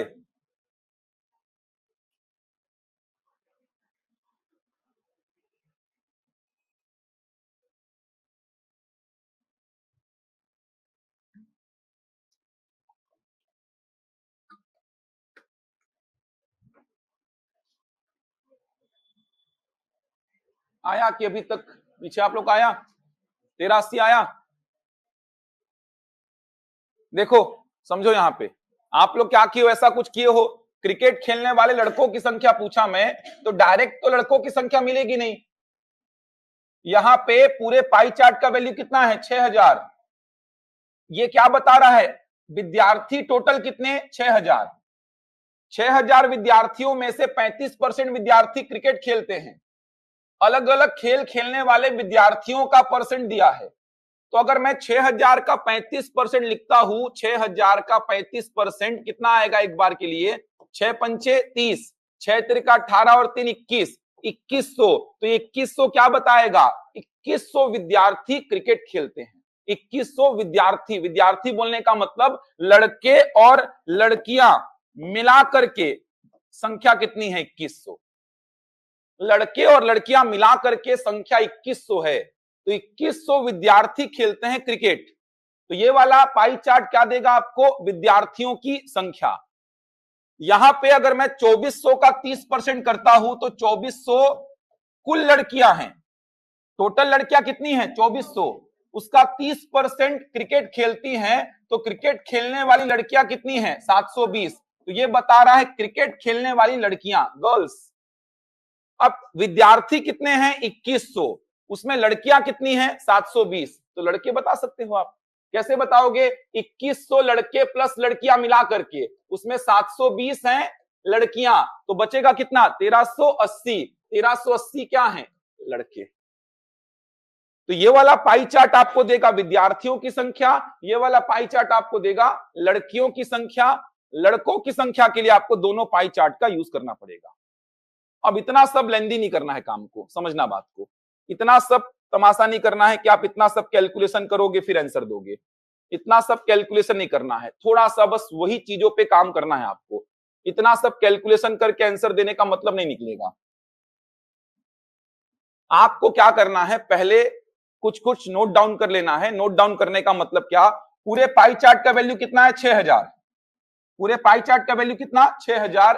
कहने का मतलब 100% का वैल्यू कितना है? 6000। यही तो मतलब हुआ। 100% का वैल्यू कितना? 6000। तो 1% का वैल्यू कितना होगा? अरे 2 जीरो से 2 जीरो काट दो, 1% का वैल्यू कितना? 60। समझ आ रहा है? इस पाई चार्ट के लिए 1% का वैल्यू कितना है? 60। अरे 100% का वैल्यू 6000 है, तो 1% का वैल्यू कितना? 60। 35% का वैल्यू 35 इंटू 60, सीधे। 12% का वैल्यू 12 इंटू 60। 14% का वैल्यू 14 इंटू 60। 15% का वैल्यू 15 इंटू 60। 24% का वैल्यू 24 इंटू 60। सीधे ऐसा करना है, क्योंकि आप जबरन ऐसा लिखेंगे यार 6000 का 35%, तो आप देख पा रहे हैं ये 2 जीरो से बार बार ये 2 जीरो क्या होगा? कैंसिल। तो काहे के लिए इतना लिखना आपको? बार बार ये 2 जीरो से ये वाला 2 जीरो क्या होगा? कैंसिल। बार बार ये 2 जीरो से ये 2 जीरो कैंसिल होगा, तो बचेगा क्या? 60 इंटू 35। तो आपको यहां से एक बात समझ में आ रही है कि सर मैं 1% का वैल्यू कितना निकाल लेता हूं? 60। अब मुझे क्रिकेट खेलने वाले विद्यार्थी चाहिए, मतलब 35% का वैल्यू, सीधे क्या बोलूंगा? 35 इंटू 60 कितना आ जाएगा? 2100। सीधे ऐसा बोलूंगा। अगर मुझे फुटबॉल खेलने वाले विद्यार्थी चाहिए, मतलब 14% का वैल्यू, 14 इंटू 60 कितना हो जाएगा? 840। अगर 1% का वैल्यू पता है तो आप जितने परसेंट का वैल्यू पूछोगे उससे मल्टीप्लाई बस करना होता है। जैसे एक संतरे का मूल्य 6 रुपए, तो 10 का मूल्य 10 इंटू 6, 50 का मूल्य 50 इंटू 6, 25 का मूल्य 25 इंटू 6। तो 1% का वैल्यू मैंने निकाल लिया 60। अब 1% का वैल्यू मैंने 60 निकाल लिया, जितने परसेंट का वैल्यू पूछेगा उतने परसेंट का वैल्यू सीधे बताएंगे अपन। वैसे इधर आ जाओ, इस पाई चार्ट का वैल्यू कितना? 100%। 100% का वैल्यू कितना? 2400। तो 1% का वैल्यू कितना? 24। इस पाई चार्ट के लिए 1% का वैल्यू कितना? 24। तो 30% का वैल्यू 30 इंटू 24। 8% का वैल्यू 8 इंटू 24। 13 का वैल्यू 13 इंटू 24। 14 into 24, 35 into 24। समझ आया क्या बोल रहा हूं? अब देखो कितना आसान हुआ। मैंने क्या पूछा था? क्रिकेट खेलने वाले लड़कों की संख्या। ध्यान से समझो अब एक बार, इसके बाद प्रश्न दूंगा मैं। क्रिकेट खेलने वाले लड़कों की संख्या पूछा मैं आपसे, एक ही बार में कैलकुलेशन करोगे। क्रिकेट खेलने वाले लड़कों की संख्या कैसे निकालोगे? सर 35%, 35% विद्यार्थी, सीधे क्या लिखूंगा? 35% का वैल्यू कितना सर? 35 इंटू 60। ये क्या है, क्रिकेट खेलने वाले विद्यार्थी। इसमें से क्रिकेट खेलने वाली लड़कियों को माइनस करूंगा, 1% 24 के बराबर, तो 30%, 30 इंटू 24, एक ही लाइन में ऐसा लिखोगे। देखो ये क्रिकेट खेलने वाले विद्यार्थी, उसमें से माइनस कर दिया क्रिकेट खेलने वाली लड़कियों को, कितना आया 2100, ये कितना 720, कितना आ गया 1380। एक लाइन में खत्म होगा क्वेश्चन। समझ पा रहे हैं, एक ही लाइन में। लड़कों की संख्या चाहिए तो सीधे ऐसा लिखेंगे, ये हो गया क्या विद्यार्थी, ये हो गया लड़कियां। विद्यार्थी इतने, उसमें लड़कियों को माइनस किया तो बचा क्या, लड़कों की संख्या बची। बनेगा, क्वेश्चन लिखो। चलो, डाउट तो नहीं है क्या बोल रहा हूं उसमें, कैलकुलेशन ही तो कम करना है अपन को। लिखिए, हॉकी खेलने वाले लड़कों की संख्या, पहला प्रश्न है इसमें, हॉकी खेलने वाले लड़कों की संख्या, हॉकी खेलने वाले लड़कों की संख्या, हॉकी खेलने वाले लड़कों की संख्या, हॉकी खेलने वाले लड़कों की संख्या,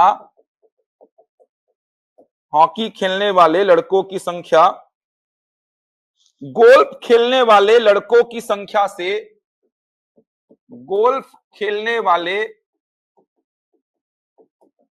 लड़कों की संख्या से,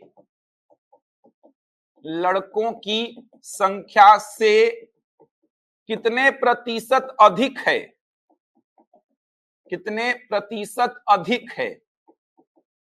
हॉकी खेलने वाले लड़कों की संख्या गोल्फ खेलने वाले लड़कों की संख्या से कितने प्रतिशत अधिक है।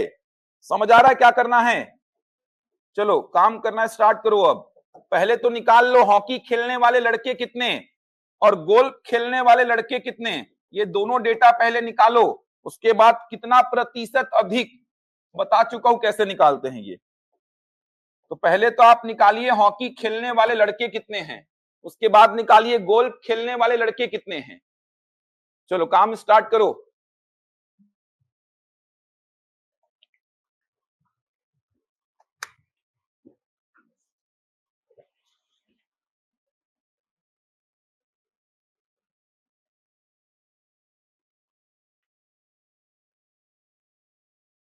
गोल्फ खेलने वाले लड़कों की संख्या से, पहले तो आपका टास्क है कि हॉकी खेलने वाले लड़कों की संख्या, लड़कों की संख्या निकालो।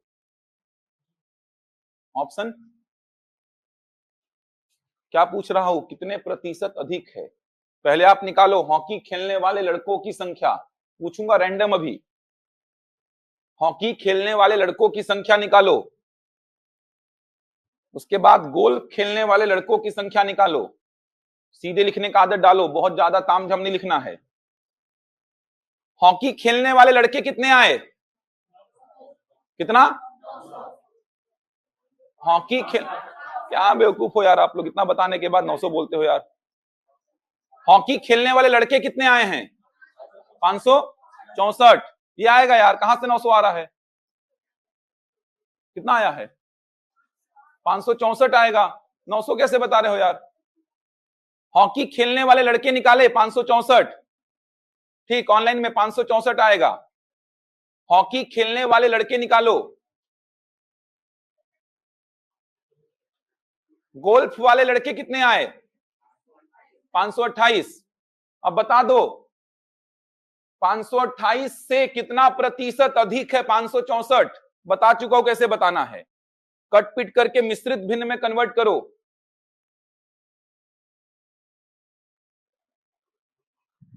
हॉकी वाले कितने लड़के आए, वही काम कर रहे हो इतना समझाने के बाद भी।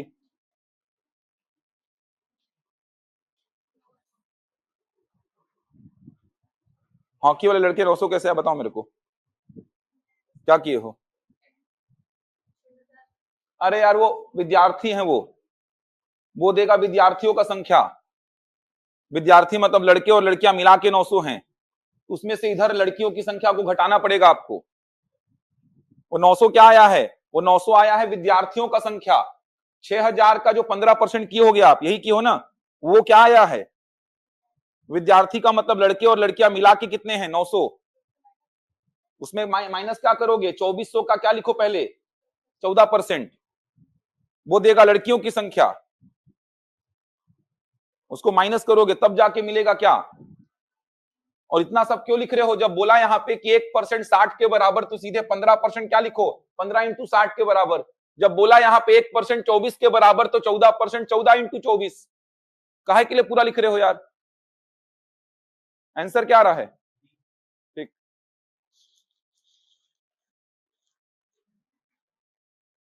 हॉकी खेलने वाले लड़के आ रहे होंगे 564, बहुत बढ़िया। ऑप्शन बी आएगा करेक्ट आंसर। ठीक है, ऑनलाइन में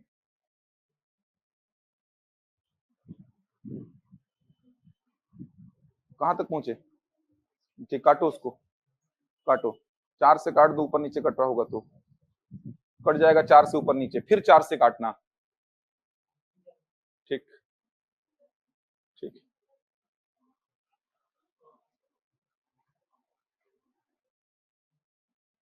हॉकी वाले लड़के कितने आए, 564। गोल्फ वाले लड़के कितने आएंगे, निकालना पड़ेगा ना उसको भी तो यार। गोल्फ वाले लड़के निकालना पड़ेगा, लड़की काहे लिख दी उसको।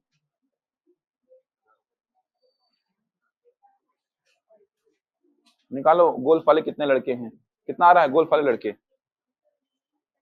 569 कैसे आ रहा है।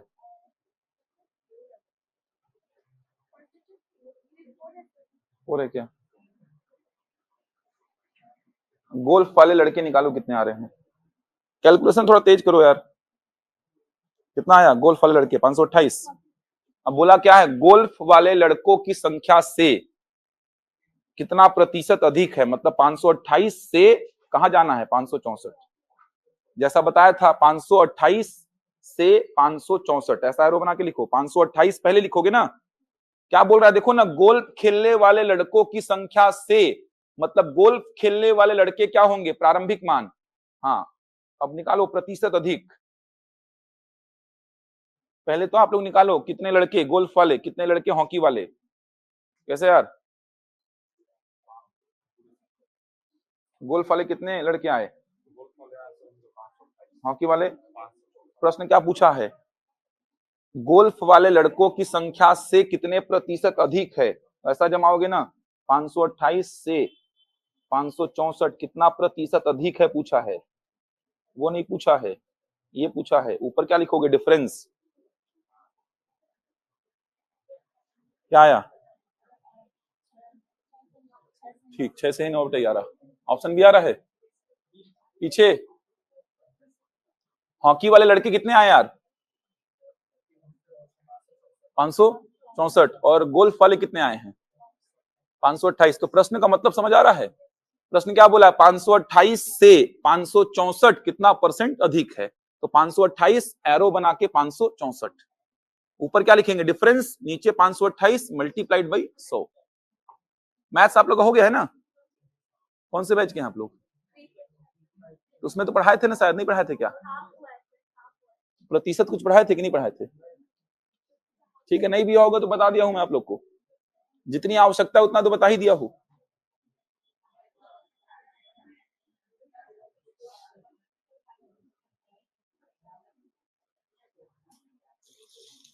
काटो ऊपर नीचे, 4 से काट दो। 36 4 से कटेगा, 528 भी 4 से कटेगा, फिर 4 से काटना। 100 4 से कटेगा, नीचे वाला फिर 4 से कटेगा। काटो ना अपने हिसाब से। ऊपर क्या बन रहा 36, नीचे कितना 528 मल्टीप्लाइड बाई 100। 4 से काटो 36 को कितने बार, 9 बार। 4 से काटो नीचे 528 को कितने बार, 132। अब किससे कटेगा, 3 से कटेगा। 3 से काटो फिर ऊपर नीचे, 3 से काटो ऊपर कितने बार, 3 बार। नीचे कितने बार, 44 बार। अब 4 से काट दो फिर, 4 से 100 काटो 25 बार, नीचे कितने बार, 11 बार। 25 दिया 75/11, 75/11 को मिश्रित भिन्न में कन्वर्ट कर दो। 6 से ही 9/11 आ रहा है। ऑप्शन बी आ रहा है। वही सब तो लग रहा है यार, परसेंटेज वही समझा रहा था इससे पहले। टाइम पास थोड़ी था इससे पहले यार, 1 घंटा। वो 1 घंटा ही तो इंप्लीमेंट कर रहे हो यहाँ पे, वो 1 घंटा को इंप्लीमेंट कर रहे हो। डेटा उठाना बस है, पिक बस करना है आपको डीआई से। डीआई कुछ अलग नहीं है भाई, जो समझाया शुरू का 1 घंटा वही है डीआई। डेटा पिक करना सीखना है बस। डेटा पिक करना सीखिए, उसमें प्रतिशत लगाइए, यही चलेगा, उसमें रेशियो लगाइए। ऑप्शन बी आएगा ऑनलाइन में, सबका आ रहा है ऑप्शन बी। ठीक, देखो चलो, कटपीट तो करना आना चाहिए भाई, ऊपर नीचे काटना पड़ेगा आपको समान संख्या से। देखो क्या बोल रहा है, हॉकी खेलने वाले लड़कों की संख्या गोल्फ खेलने वाले लड़कों की संख्या से, लड़कों की संख्या चाहिए पहली बात तो, हॉकी खेलने वाले लड़कों की संख्या गोल्फ खेलने वाले लड़कों की संख्या से कितने प्रतिशत अधिक है। तो मेरा पहला टास्क है कि हॉकी खेलने वाले लड़के मिल जाएं और गोल्फ खेलने वाले लड़के मिल जाएं, उसके बाद देखेंगे कौन किससे कितना परसेंट अधिक है, वो बात की बात है। तो पहले मुझे हॉकी खेलने वाले लड़के चाहिए, तो हॉकी खेलने वाले लड़के, सीधे लिखने का आदत डालो ना यार, लड़के चाहिए मुझे हॉकी वाले। ये तो देगा क्या विद्यार्थी, ये देगा क्या लड़कियां, मुझे लड़कों की संख्या चाहिए, तो हॉकी खेलने वाले लड़के चाहिए मुझे। चलो 1% का वैल्यू कितना है 60, तो 15% का वैल्यू कितना, ये क्या हो गया हॉकी खेलने वाले विद्यार्थियों की संख्या। अब उसको 6000 का 15% लिखने का क्या औचित्य है यार, 2 जीरो से 2 जीरो काट के वहीं पहुंच जा रहे हो आप लोग, थोड़ा सा कैलकुलेशन को कम करो यार। आप प्रॉपर ऐसा लिख रहे हो 6000 का 15%, क्या मतलब है ऐसा लिख के जब पता ही है कि 2 जीरो से 2 जीरो कटेगा। सीधे बोलो 1% 60 के बराबर, तो 15%, 15 इंटू 60, तो ये क्या मिला मुझे, हॉकी खेलने वाले विद्यार्थियों की संख्या, लड़के नहीं है ये, विद्यार्थी, विद्यार्थी का मतलब केवल लड़के नहीं होता है, आप भी तो विद्यार्थी हो ना,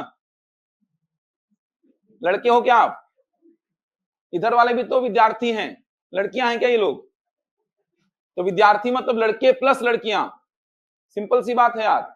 जनसंख्या मतलब पुरुष प्लस महिला, किए थे ना ऐसे प्रश्न, जनसंख्या मतलब पुरुष प्लस महिला, छात्र मतलब लड़के प्लस लड़कियां, विद्यार्थी मतलब लड़के प्लस लड़कियां, तो ये वाला जो डायग्राम है ये देगा लड़कियों की संख्या, लड़कियों की संख्या, तो 1% का वैल्यू उसके लिए 60, तो 15% का वैल्यू 15 इंटू 60, इसका मतलब हॉकी खेलने वाले इतने विद्यार्थी हैं, इतने विद्यार्थी, समझ आ रहा है।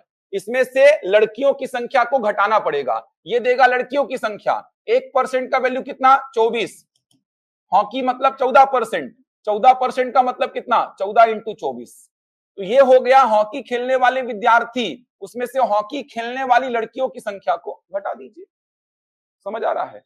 ऐसे लिखना है एक लाइन में आपको, बहुत ज्यादा इसमें तामझाम नहीं करना है। कैलकुलेशन करिए कितना आएगा 900, और ये कितना 14 चौको 56, 14 दूनी 28, 28 और 5 कितना, ऐसा आ रहा है क्या, घटाने पर क्या आएगा, ये देखो मिल गया सीधे 564, 10 में 6 गया 4, 9 में 3 गया 6, 564 मिल गया। ये क्या मिला, हॉकी खेलने वाले लड़के। अगर मैं विद्यार्थी पूछता ना हॉकी खेलने वाले, तो सीधे क्या बोलते 15 इंटू 60, अगर मैं पूछता हॉकी खेलने वाली लड़कियां, तो सीधे क्या बोलते 14 इंटू 24, लेकिन लड़के पूछा इसीलिए इसमें से इसको क्या किए माइनस। अब गोल्फ खेलने वाले लड़के, सेम ऐसे ही बता दीजिए, गोल्फ वाले लड़के चाहिए, गोल्फ खेलने वाले लड़के कितने हैं, तो आप क्या बोलेंगे, देखो गोल्फ कहां है 12, तो 1% का वैल्यू 60, तो 12% का वैल्यू कितना 12 इंटू 60, ये विद्यार्थी मिले हैं गोल्फ खेलने वाले विद्यार्थी, 1% का वैल्यू 24, गोल्फ कहां है यहां, 8% का वैल्यू कितना 8 इंटू 24, ये गोल्फ खेलने वाले विद्यार्थियों की संख्या, ये लड़कियों की संख्या, तो विद्यार्थियों की संख्या में से लड़कियों की संख्या को घटा दीजिए, कितना आएगा 192, कितना आएगा घटाने पे, ये मिल गया मुझे, पहला टास्क मेरा ये था। अब बोल क्या रहा है, हॉकी खेलने वाले लड़कों की संख्या यानी कि 564, हॉकी खेलने वाले लड़कों की संख्या यानी कि 564, गोल्फ खेलने वाले लड़कों की संख्या यानी कि 528 से कितना प्रतिशत अधिक है, 564 528 से, कहां से 528 से कितना प्रतिशत अधिक है, और प्रतिशत अधिक मतलब इनिशियल डेटा छोटा वाला होगा, ये भी आपको समझ में आ रहा है, निकाल दीजिए प्रतिशत अधिक, या उसी को क्या बोलते हैं प्रतिशत वृद्धि। ऊपर आता है डिफरेंस, एकदम रट लीजिए, डिफरेंस कितना 36, नीचे कितना 528 मल्टीप्लाइड बाई कितना 100, होगा ऐसा, काटिए इसको, किससे कटेगा 4 से काट दो, 4 नवा 36, 4 एकम 4, 4 तियां 12, 4 दूनी 8। अब ये 9 और ये 3 2 5 1 6, 3 से कट जाएगा, 3 त्रिका 9, 3 चौको 12, 3 चौको 12। अब ये 3 और 44 तो नहीं कटेगा, 100 और 44 कटेगा किससे? 4 से। ये कितना? 25, और ये कितना? 25 का 3 में गुणा, 75, 75 बटा 11%। 11 से 75 को भाग दे दीजिए, 11 छह कितना? 66। कितना बचेगा? 9। कैसे लिखते हैं? भागफल कहां आता है? बीच में। शेषफल कहां? ऊपर। और भाजक कहां? नीचे। 6 से ही 9 बटा 11। भागफल बीच में, शेषफल ऊपर और भाजक नीचे। पूरा प्रतिशत का एप्लीकेशन है। डेटा को पिक बस करना सीख जाइए। कुछ नहीं है, 5-6 प्रश्न फालतू का पड़ा रहता है, ऐसा 10 भी आ सकता है, भरोसा नहीं है पीएससी का, क्योंकि पूछने को तो 20 भी पूछा है। सोचो 20-20 प्रश्न पूछा है पूछने को डीआई का सीजीपीएससी प्री में। पहले तो सीजीपीएससी प्री का सीसेट पेपर को क्वालिफाई करने के लिए बच्चे बस डीआई को पढ़ के चल देते थे, 15-20 प्रश्न आते थे, वहां से क्वालिफाई कर लेते थे ओबीसी एससी एसटी वाले। तो डीआई का इंपॉर्टेंस बड़ा है, लेकिन प्रश्नों का स्तर बदल दिया। देखो ऐसे प्रश्न पहले नहीं पूछे जाते थे, यहाँ पे काम ज्यादा करा रहा है, मेहनत ज्यादा है, कॉन्सेप्ट है यहाँ पे पूरा, यहाँ पे काम ज्यादा है। पहले तो सिंपल से प्रश्न आते थे, इतना काम नहीं कराता था पहले, लेकिन 2020, 21, 22 में पीएससी ने पूरा पैटर्न चेंज किया था अपना। एसीएफ का प्रश्न है, देखो ये समझ आ रहा है? बन जाएगा, कट पिट कर पाओगे ना? 36 4 से कटा, 528 4 से कटा, फिर 9 3 से कटा, 132 3 से कटा, फिर 44 4 से, ये 100 4 से, 75 बटा 11, 11 से 75 को भाग दिया, भागफल बीच में, शेषफल ऊपर, भाजक नीचे। 6 से ही 9 बटा 11। एक और प्रश्न पूछा था, लिखिए इसी में। डाउट है क्या कुछ आप लोग को? मेरे से भी पूछ लिया करो, कुछ डाउट रहे तो आप लोग को, कुछ डाउट रहे तो पूछ लिया करो मेरे से भी। लिखिए, फुटबॉल खेलने वाले लड़कों की संख्या, फुटबॉल खेलने वाले लड़कों की संख्या, फुटबॉल खेलने वाले लड़कों की संख्या। देखो लड़कों की संख्या ही पूछ रहा है, काम ज्यादा करा रहा है आपसे। फुटबॉल खेलने वाले लड़कों की संख्या और टेनिस खेलने वाले लड़कों की संख्या का अनुपात क्या होगा? फुटबॉल खेलने वाले लड़कों की संख्या और टेनिस खेलने वाले लड़कों की संख्या का अनुपात क्या होगा? फुटबॉल खेलने वाले लड़कों की संख्या और टेनिस खेलने वाले लड़कों की संख्या का अनुपात क्या होगा? रेशियो पूछा है, ऑप्शन है आपके सामने। चलो पहले तो आप निकाल लो, अपने हिसाब से काम करो।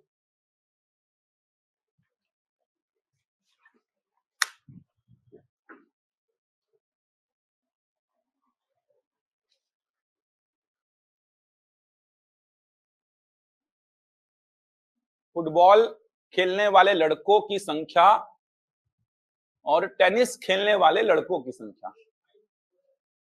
ठीक है, बढ़िया।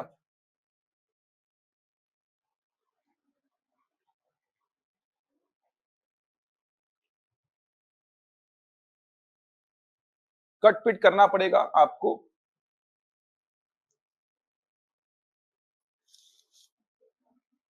ऑप्शन ए विदुषी, ठीक।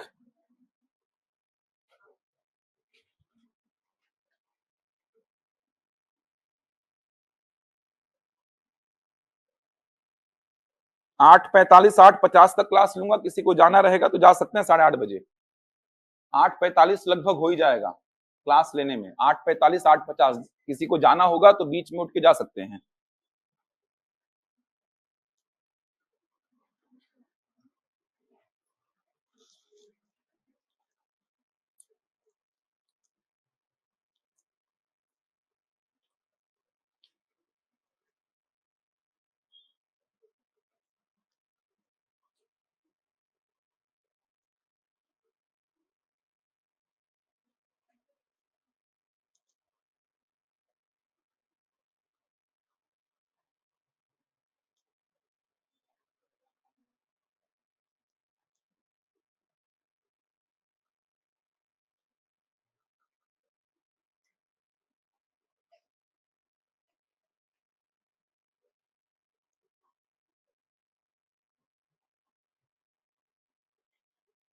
आ गया? ऑप्शन ए ऑनलाइन वाले आया भाई, अमित, ठीक, प्रज्ञा, अंजू, ज्योति, खेमिन, बहुत बढ़िया। फुटबॉल खेलने वाले लड़के कितने आए? फुटबॉल वाले भी 528 ही आ रहे हैं क्या? फुटबॉल वाले लड़के 528 और टेनिस वाले 600। 528 बटा 600 कर दो, काटो जितना कटता है, ठीक है, काटो जितना कटता है उसको सिंपलेस्ट फॉर्म में न्यूनतम रेशियो में लिखिए, 528 बटा 600, ठीक है। ऑनलाइन में सभी का बहुत बढ़िया, बनाओ बनाओ। एक और प्रश्न बहुत अच्छा देखेंगे अपन।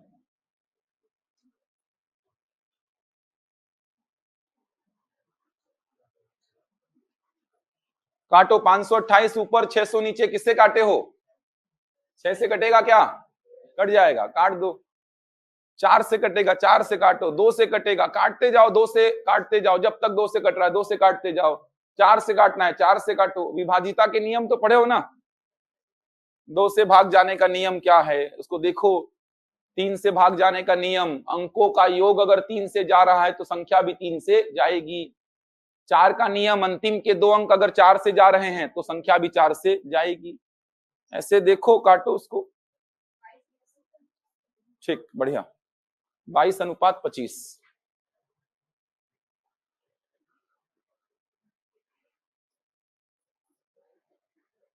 ठीक है, ऑनलाइन में बहुत बढ़िया, 22:25 आएगा, सभी का आ रहा है। हो गया?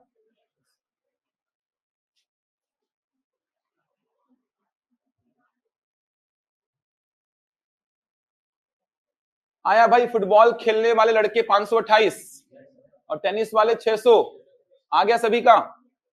चलो देखो, फुटबॉल वाले लड़के चाहिए आपको, कितने हैं देख लीजिए। फुटबॉल वाले लड़के, चलो फुटबॉल वाले लड़के चाहिए आपको। इधर देखो, 1% का वैल्यू कितना? 60, तो 14% का वैल्यू कितना? 14 इंटू 60। इसमें से घटा दीजिए किसको? ये तो विद्यार्थियों की संख्या है, इसमें से लड़कियों की संख्या को हटाना पड़ेगा। 1% 24 के बराबर, तो 13%, 13 इंटू 24 के बराबर, यही होगा ना। ये विद्यार्थियों की संख्या को बता रहा है, उसमें से लड़कियों की संख्या को माइनस करूंगा तो विद्यार्थी कितने देख लो, 14%, 1% 60 के बराबर, तो 14%, 14 इंटू 60। फुटबॉल खेलने वाली लड़कियां कितनी? 1% 24 के बराबर, तो 13%, 13 इंटू 24, कितना आएगा? 840। ये कितना आएगा? 312, घटाने पर कितना? तो फुटबॉल खेलने वाले लड़के कितने? 528। अब टेनिस वाले लड़के निकाल लो, टेनिस वाले लड़के कितने हैं ये देख लो। तो टेनिस वाले लड़के बता देते हैं, चलो इधर आ जाओ। 1% किसके बराबर? 60। टेनिस कहां है? 24, तो 24% किसके बराबर? 24 इंटू 60। इधर आ जाओ, लड़कियां 35%, 1% 24 के बराबर, तो 35%, 35 इंटू 24। तो ये टेनिस खेलने वाले विद्यार्थी, और ये उसमें से लड़कियों की संख्या को माइनस किया मैं। 24 छक कितना? 144 होता है क्या? और ये कितना? 840, घटाने पे क्या आएगा?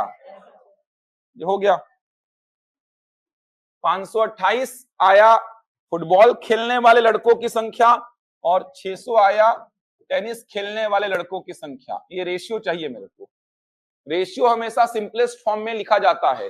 काटो, 4 से काट दो, 2 से काटना है तो 2 से काटो। 2 दूनी 4, 2 छिका 12, 2 चौको 8। 2 से काटेंगे कितना आएगा? 300। फिर 2 से काटे, मान लो 1 3 2, ये कितना? 150। फिर 2 से काटे, कितना आया? 66। ये कितना? 75। अब 3 से काट दो, कितना? 22। और ये कितना? जिससे काटना है उससे काटो, मैं एकदम छोटी संख्या का यूज किया हूं, आप बड़ी संख्या का यूज करो। जितनी बड़ी संख्या से काटोगे उतना कम काटना पड़ेगा आपको, समझ पा रहे हैं?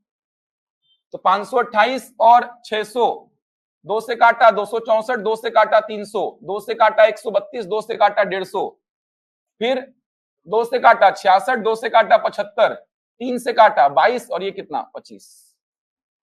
बन जाएगा। मैं बोला जब रेशियो पूछेगा तो इतना सब मत करना, जब रेशियो पूछेगा तो इतना सब करना ही मत। समझ आ रहा? एक ही साथ में लिखना रेशियो को। जब जब रेशियो पूछेगा इतना मेहनत मत करना भाई, कि पहले इसको सिंप्लीफाई करो, फिर इसको करो, फिर रेशियो निकालो। जब जब रेशियो पूछा ना, इतना सब तामझाम नहीं करेंगे अपन। देखना कैसे करेंगे। फुटबॉल वाले लड़के क्या लिखोगे? 14 इंटू 60 माइनस 13 इंटू 24 लिखोगे क्या? लिखोगे ना? यही तो फुटबॉल वाले लड़के हैं। टेनिस वाले लड़के इसके जस्ट नीचे लिख दो, क्योंकि मुझे रेशियो चाहिए। 24 इंटू 60 माइनस कितना? 35 इंटू 24 लिख पाओगे? अलग अलग कैलकुलेशन ना करके सीधे मैं रेशियो में जमा दिया उसको। अब देखो कॉमन निकाल के काट दो। नीचे से कॉमन क्या आ रहा है? 24 आ रहा है क्या? ऊपर 24 कॉमन आएगा क्या? देखो तो एक बार, यहाँ पे तो 24 है, यहाँ पे 24 जुगाड़ करते हैं। इसके पास से 2 उधार ले लो और इसके पास से कितना ले लो? 12 ले सकते हैं ना? अरे ये 2 इंटू 7 है और ये कितना है? 12 इंटू 5 है। तो नीचे से तो 24 आ रहा है कॉमन, ऊपर से भी 24 आ जाएगा। यहां से 24 आया और यहां से देखो 12 दूनी 24, ऊपर वाला 24 नीचे वाले 24 से खत्म। बचा कितना? 35 माइनस 13 बटा 60 माइनस 35 कितना आ जाएगा? देखो 22 बटा 25 आ गया। समझ आ रहा है? रेशियो में कैलकुलेशन करना है ना, तो आप अलग अलग कैलकुलेशन मत किया करो, एक ही बार में ऐसा जमा दिया करो। काटने बिटने का क्षमता अगर है ज्यादा तो फिर आप ऐसा काम कर सकते हो। रेशियो जब जब पूछेगा काहे के अलग अलग काम करना, मुझे रेशियो चाहिए तो मैं ऊपर में ही ऐसा जमा दिया। फुटबॉल वाले लड़के ये, टेनिस वाली लड़के ये। अब काटो इसको। देखो नीचे तो 24 को मना रहा है ना। 14 को क्या बोल सकते हैं? 2 इंटू 7। 60 को क्या बोल सकते हैं? 12 इंटू 5। तो देखो 12 दूनी कितना हो गया? 24। ये 24 और ये 24 कहां गया? कॉमन। बचा कितना? 7 बचे 35 और यहां कितना बचा? 13। यहां कितना? 60। यहां कितना? 35। कितना आ गया? 22 बटा 25। समझ आ रहा है? बाकी ऐसे भी करोगे तो कोई दिक्कत नहीं, थोड़ा समय बच जाता है इसमें। थोड़ा क्या, बहुत समय बचा है इसमें। अगर आप देखेंगे तो कुछ भी कैलकुलेशन नहीं करना पड़ा। 24 कॉमन निकल के कटा, कुछ बचा ही नहीं इसमें। फिर सीधे आंसर आया 22 बटा 25। समझ आ रहा है? 24 कॉमन कैसे निकाला? नीचे में तो क्लियर निकल रहा है। यहां से 24 कॉमन, यहां से 24 कैसे? तो 14 से 2 ले लो, 60 से 12 ले लो। 12 दूनी 24 आ गया बाहर। बचा कितना? 35 माइनस 13, नीचे 60 माइनस 35, आंसर 22 बटा 25 बनेगा। अगला क्वेश्चन लिखो। अब नया प्रश्न।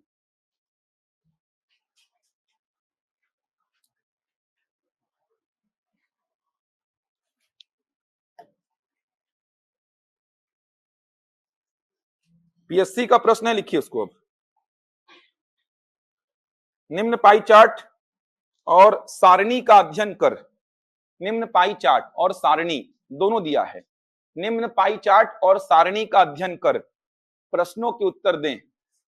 10-15 मिनट और लूंगा क्लास। निम्न पाई चार्ट और सारणी का अध्ययन कर, प्रश्नों के उत्तर दें। निम्न पाई चार्ट और सारणी का अध्ययन कर, प्रश्नों के उत्तर दें। चलिए पाई चार्ट बनाते हैं।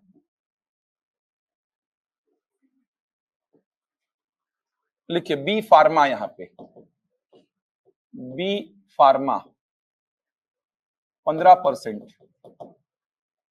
यहां लिखिए फैशन डिजाइनिंग, एफडी लिख रहा हूं, fashion designing 14%। Hotel management HM लिख रहा हूं, होटल मैनेजमेंट 16%। इकोनॉमिक्स, इकोनॉमिक्स का मतलब हो जाएगा अर्थशास्त्र, यह है 18%। Engineering, engineering 25%। एमबीए 12%। ऐसा लिखो। बी फार्मा 15%, फैशन डिजाइनिंग है 14%, होटल मैनेजमेंट 16%, अर्थशास्त्र 18%, इंजीनियरिंग 25% और एमबीए 12%। इसके नीचे लिखो एक विश्वविद्यालय के,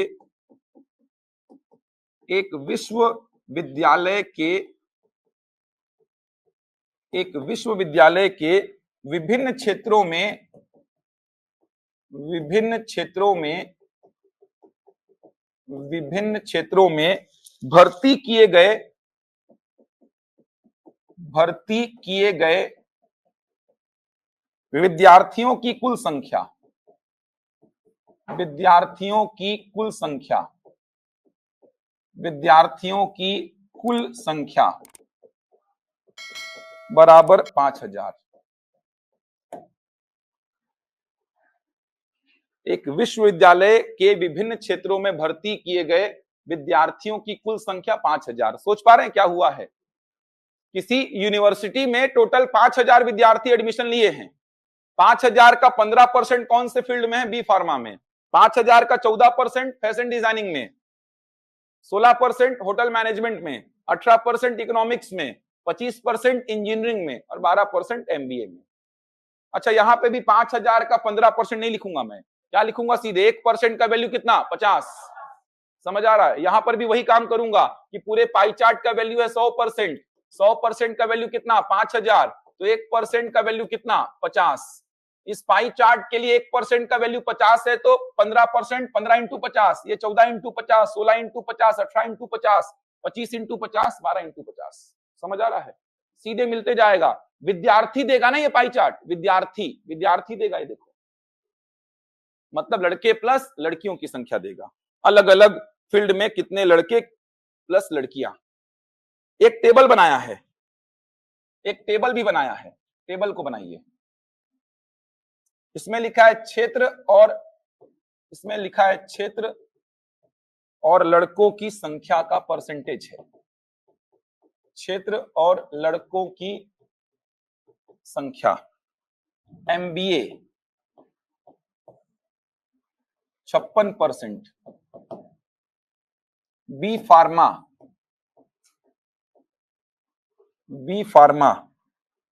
44%, फैशन डिजाइनिंग 65%, लड़कों का परसेंट बता रहा है। Hotel management 72%, economics 68%, engineering 80%। थोड़ा इंटरेस्टिंग क्वेश्चन है, लिखिए इसको। इतनी जानकारी दिया है, सोचो तो क्या क्या बता पाओगे मेरे को आप लोग?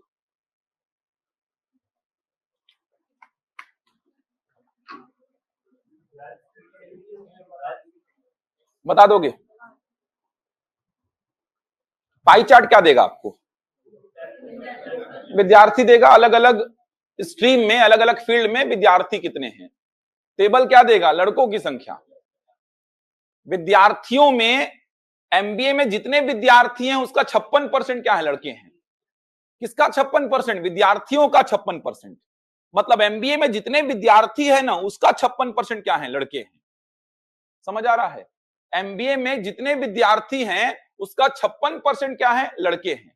एमबीए में जितने विद्यार्थी, 56% किसका? तो एमबीए में जितने विद्यार्थी, विद्यार्थी में दो टाइप के लोग, लड़के और लड़कियां। तो एमबीए में जितने विद्यार्थी, कितने विद्यार्थी कहां से मिलेगा? पाई चार्ट से। तो जितने विद्यार्थी उसका 56% लड़के। बी फार्मा में जितने विद्यार्थी उसका 44% लड़के। एफडी में 65, होटल मैनेजमेंट 72, इकोनॉमिक्स 68, इंजीनियरिंग में 80%। समझ आ रहा है? अब एक बात समझो, अगर मैं पूछा आपसे इंजीनियरिंग में लड़कियां कितनी हैं, इंजीनियरिंग में लड़कियां कितनी हैं, कैसे बताओगे?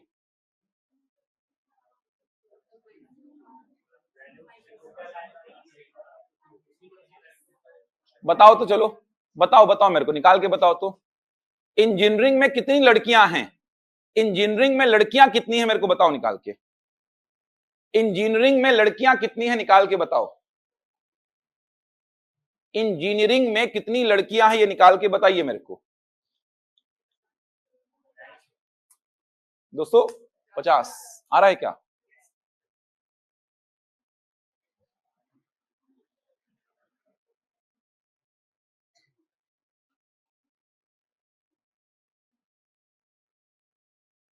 क्या किए हो आप बताओ, क्या किए हो? 1250 क्या आया है? विद्यार्थी। फिर उसमें से देखो, करना ही नहीं था 80%, सीधे इधर पे सीधे आप लोग को क्या करना है? अरे विद्यार्थी में दो ही टाइप के लोग, लड़के और लड़कियां। 80% लड़के तो 20% लड़कियां। बाजू में लिख लेते सबका ऐसा। 68% लड़के तो 32% लड़कियां, 72% लड़के तो 28% लड़कियां, 65% लड़के तो 35% लड़कियां, 44% लड़के तो 56% लड़कियां, 56% लड़के तो 44% लड़कियां। सीधे ऐसा लिखना था आपको पहले। तो विद्यार्थी दो ही टाइप के तो होते हैं, लड़के और लड़कियां। तो अगर इंजीनियरिंग में विद्यार्थियों का 80% लड़के हैं तो विद्यार्थियों का 20% क्या होंगी, लड़कियां। समझ पा रहे हैं? काहे के लिए टोटल निकालो, फिर उसमें लड़के निकालो, फिर माइनस करके बताओ लड़कियां कितनी, इतना सब काम जम काहे करना। सीधे समझ में आ रहा है कि सर अगर विद्यार्थियों में से 80% अगर लड़के बोल रहे हो आप, इंजीनियरिंग फील्ड में विद्यार्थियों का 80% अगर लड़के हैं तो लड़कियां कितनी, 20%। समझ आ रहा है? अगर इकोनॉमिक्स में 68% लड़के तो लड़कियां कितनी, 32%। अगर होटल मैनेजमेंट में 72% लड़के तो लड़कियां कितनी, 28%। अगर फैशन डिजाइनिंग में लड़के हैं 65% तो लड़कियां कितनी, 35%। बी फार्मा में लड़के 44% तो लड़कियां कितनी, 56। एमबीए में लड़के 56% तो लड़कियां कितनी, 44। अब देखना एक पैटर्न सेट हो जाएगा, देखना तो एक बार। मैं बोला इंजीनियरिंग में लड़कियां कितनी, देखो कितना आसानी से निकलेगा। इंजीनियरिंग में लड़कियां पूछा मैं, देखना एक ही लाइन में निकलेगा बस। कैसे निकलेगा देखो, 1% का वैल्यू स्पाई चार्ट के लिए क्या है, 50। तो 25% का वैल्यू कितना, 25 इंटू 50। ये क्या आया, इंजीनियरिंग में विद्यार्थियों की संख्या। इतने विद्यार्थी है इंजीनियरिंग में। समझ आ रहा है? ये क्या देगा, विद्यार्थियों की संख्या। और 5000 का 25% ऐसे लिखने मत बैठ जाना यार, ये सब तमाशा मत करना कि 5000 का 25% ऐसे लिखूंगा फिर 50 इंटू 25 बोलूंगा। सीधे 1% 50 के बराबर तो 25% 25 इंटू 50 के बराबर। तो ये क्या आया, इंजीनियरिंग में विद्यार्थियों की संख्या। इंजीनियरिंग में टोटल इतने विद्यार्थी हैं। अब इसका 80% क्या है, लड़के, तो लड़कियां कितना, इसका 20%। सीधे इसी के बाजू में क्या लिखो, 20/100। अब बार बार ये 50 से 100 क्या होगा, कटेगा बार बार। पैटर्न सेट हो जा रहा है। ये 50 तो बार बार आएगा ना यार, और ये 100 भी बार बार आएगा। तो 50 से 100 को ही काटना। 50 से 100 कितने बार में, 2 बार में। 2 से 20 कितने बार में, 10 बार में। 25 दहम कितना, 250। जो चाहिए वही सीधे निकालना है। जबरन का टोटल बताओ, फिर लड़के बताओ, फिर घटा के लड़कियां बताओ, ये सब मत करना। मैं बोला इंजीनियरिंग में लड़कियां कितनी, तो सीधे बोलना इंजीनियरिंग में लड़कियां कितनी। तो पहले तो सर 1% का वैल्यू 50 है, तो 25% का वैल्यू कितना हो जाएगा, 25 इंटू 50। ये क्या ये क्या बता रहा है, इंजीनियरिंग में कुल विद्यार्थी। इंजीनियरिंग में कुल विद्यार्थी। अब कुल विद्यार्थियों में से 80% क्या है, लड़के, तो लड़कियां कितनी, 20%। तो कुल विद्यार्थियों का 20% कितना आ गया, 250। ये वाले 50 से ये वाले 100 को बार बार काटते रहना। अब 2 से या तो ये कट रहा है तो इसको काटो, या तो ये कट रहा है तो इसको काटो। ये कट रहा था, काटा, कितना आया, 250। क्वेश्चन लिखो, 2 प्रश्न पूछा गया, लिखो इसको। फैशन डिजाइनिंग की लड़कियों, फैशन डिजाइनिंग की लड़कियों और होटल मैनेजमेंट की लड़कियों के बीच कितने का अंतर है। फैशन डिजाइनिंग की लड़कियों और होटल मैनेजमेंट की लड़कियों के बीच, फैशन डिजाइनिंग की लड़कियों और होटल मैनेजमेंट की लड़कियों के बीच कितने का अंतर है। ठीक है, फैशन डिजाइनिंग की लड़कियों और होटल मैनेजमेंट की लड़कियों के बीच कितने का अंतर है, निकाल लो। होटल मैनेजमेंट की लड़कियां कितनी है देख लो, और फैशन डिजाइनिंग की लड़कियां कितनी है देख लो। दोनों का अंतर पूछा है।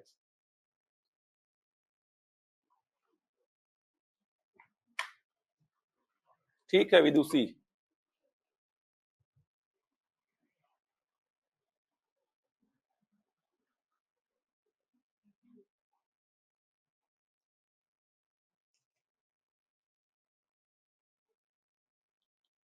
होटल मैनेजमेंट की लड़कियां और फैशन डिजाइनिंग की लड़कियां, अंतर का मतलब बड़े से ही छोटे को घटाना है, ऐसा नहीं कि माइनस में आएगा। अंतर हमेशा पॉजिटिव होता है। तो होटल मैनेजमेंट की लड़कियां देखिए कितनी हैं और फैशन डिजाइनिंग की लड़कियां कितनी हैं, देख लीजिए, फटाफट कैलकुलेशन करिए। अंतर कितना रहा है, अंतर 100 कैसे आएगा यार। फैशन डिजाइनिंग की लड़कियां कितनी हैं, कैसे आएगा यार, वही गलती कर रहे हो। वो तो विद्यार्थी देगा ना, उसका कितना परसेंट करना पड़ेगा आपको, 35% करना पड़ेगा ना। ये तो विद्यार्थी देगा आपको, आप विद्यार्थियों का अंतर बता रहे हो मेरे को। उसका 35% करना पड़ेगा आपको, 28% करना पड़ेगा आपको। 50 से 100 काटो ने यार 2 बार, हर बार कटेगा वैसे ही पैटर्न में। 21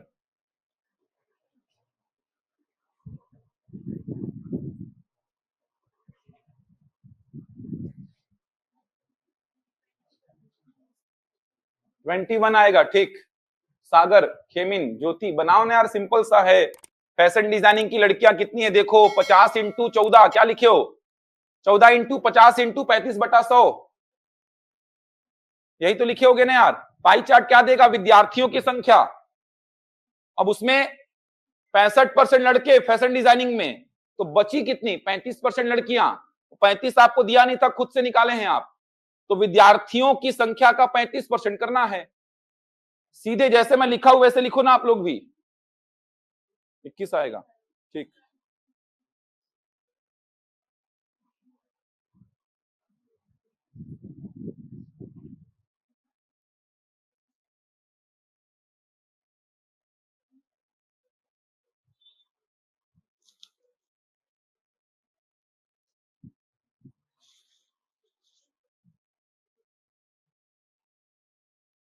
ट्वेंटी वन आ रहा है, जल्दी दो यार, बाकी लोग भी आंसर ऑनलाइन में। आ गया 21। होटल मैनेजमेंट में कितनी लड़कियां आई हैं यार, होटल मैनेजमेंट में, होटल मैनेजमेंट 224। और फैशन डिजाइनिंग में कितनी लड़कियां, 245। दोनों का डिफरेंस कितना आ जाएगा, 21 बन जाएगा। देखिए, यही सब थोड़ा सा चालाकी दिखाना, यही सब तो सीखना है आपको, कि लड़कों का परसेंट दिया है तो लड़कियों का परसेंट आपको पता है, ये सब थोड़ा चालाकी दिखाना है आपको। देखो, होटल मैनेजमेंट की लड़कियां, तो होटल मैनेजमेंट की लड़कियां चाहिए, तो होटल मैनेजमेंट की लड़कियां, सीधे बताना ये क्या देगा, विद्यार्थियों की संख्या। होटल मैनेजमेंट में कितना परसेंट है, 16। 1% 50 के बराबर, तो 16%, 16 इंटू 50 होगा ऐसा। ये क्या है, होटल मैनेजमेंट के विद्यार्थियों की संख्या, ये देगा विद्यार्थियों की संख्या। 1% इस पाई चार्ट का 50 के बराबर, तो 16%, 16 इंटू 50, ये हो गया होटल मैनेजमेंट की विद्यार्थियों की संख्या। अब होटल मैनेजमेंट के विद्यार्थी इतने हैं, इसमें 72% क्या है, लड़के, तो 28% क्या होंगी, लड़कियां। तो विद्यार्थियों का 28% क्या है, लड़कियां। ये देखो, 50 से 100 कितने बार, 2 बार, 2 से 28 कितने बार, 14 बार। 14 छक 84, 14 एकम 14 और 8 कितना, 22। 224 लड़कियां हैं होटल मैनेजमेंट में। फैशन डिजाइनिंग की लड़कियां एक ही लाइन में लिखेंगे। चलो इधर देखो, 14%, विद्यार्थियों का परसेंट कितना, 14। 1% 50 के बराबर, तो 14% किसके बराबर हो जाएगा, 14 इंटू 50। ये आ गया फैशन डिजाइनिंग के विद्यार्थियों की संख्या। अब फैशन डिजाइनिंग के विद्यार्थियों का 65% लड़के, तो लड़कियां कितनी, 35। 35/100, फिर से 50 से 100, 2 बार में, 2 से 14, 7 बार में, 7 पचे 35, 7 त्रिका 21 और 3 कितना, 24। अंतर दोनों का क्या बन रहा है, 21। ये हो जाएगा आंसर, बन जाएगा। अगला क्वेश्चन लिखो, एक अंतिम प्रश्न है।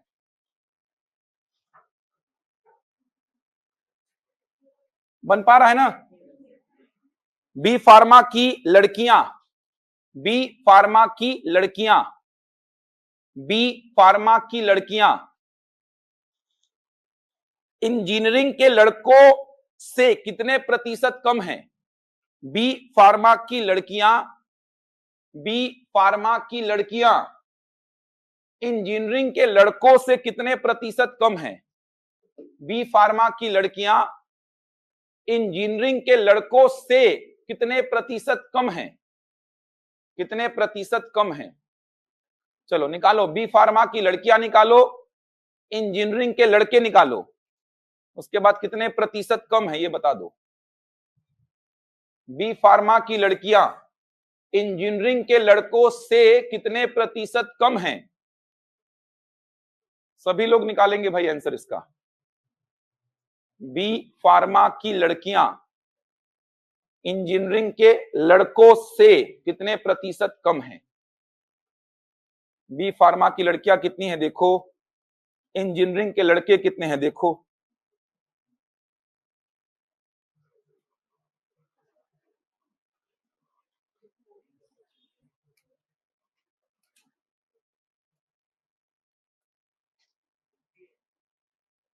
58 आ रहा होगा,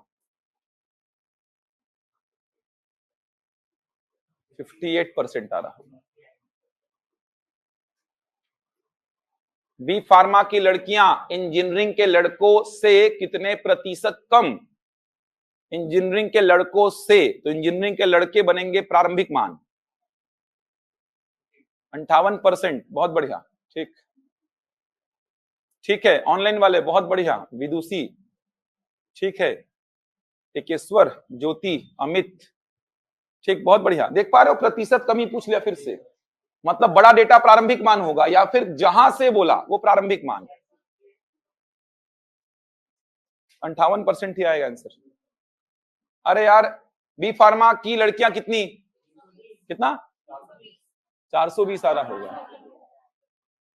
बी फार्मा की लड़कियां 420 और इंजीनियरिंग के लड़के कितने आ रहे हैं? 1000 आ रहा है। तो 1000 से कितना परसेंट कम है 420? बता दो भाई जल्दी से। ऊपर डिफरेंस, नीचे प्रारंभिक मान इंटू 100। पैटर्न को ही रट लो यार दिमाग में एकदम। 58% आएगा, बहुत बढ़िया। सागर, खेमिन, लाली ठीक, ममता ठीक है, विदुषी ठीक ठीक।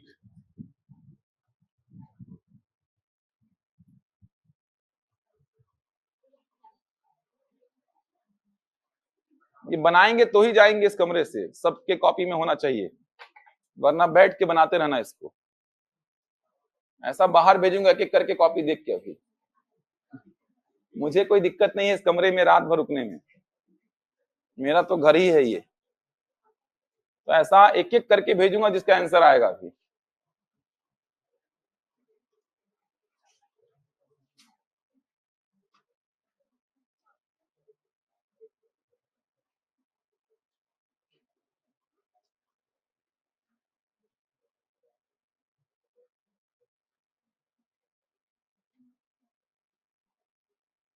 इतना क्या लिखते हो यार, समझ नहीं आ रहा है मेरे को। क्या आ रहा है? अरे 1000 से 4000 कहां से आया? इंजीनियरिंग के लड़के क्या निकाले हैं? कहाँ इंजीनियरिंग के लड़के कहाँ हैं? कहाँ है? तो कहाँ कैलकुलेशन किए हैं? ये क्या है 420? अरे यार, इंजीनियरिंग के लड़के कहाँ हैं? निकाले कहाँ हैं आप? निकालो ना पहले, इंजीनियरिंग के लड़के कितने निकालो ना आप। इंजीनियरिंग के लड़के कैसे निकालोगे यार? कहाँ दिमाग घूम जाता है यार। 25 इंटू 50 का 80% लिख दो यार। लिखोगे ना? विद्यार्थी इतने हैं, उसका 80% लड़के हैं। आराम से बनाइए, कोई इसमें थोड़ी की। आ गया देखो 1000। अब बोल क्या रहा है? 1000 से कितना परसेंट कम है? कितना? 420। तो देख लो, 1000 से कितना परसेंट कम है? 420। अरे ऊपर डिफरेंस आता है भाई, है ना। 1000 से कितना परसेंट कम है? 420। तो ऐसा एरो बना के लिखो, 1000 से 420 जाना है। ऊपर क्या आएगा? डिफरेंस 580। नीचे कितना? 1000 इंटू कितना? 100।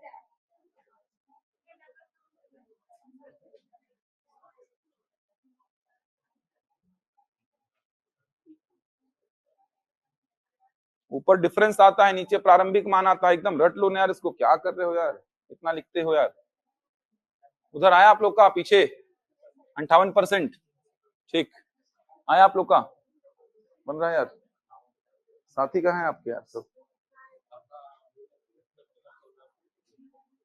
छोड़ दिए, फिर बाद में आके बोलेंगे कि हमारा एग्जाम था, फिर से क्लास लगाओ हमारी।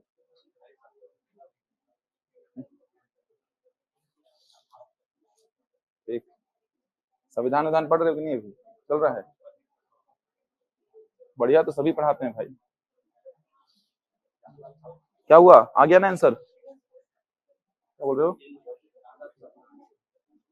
भाई? तुम लोग को नए टीचर अच्छे ही लगते हैं। मेरे का तो रिप्लेस पूरे जीवन में कोई नहीं करा पाएगा तुम लोग का।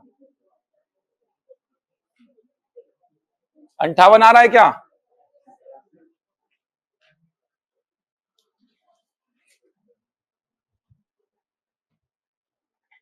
आया 58?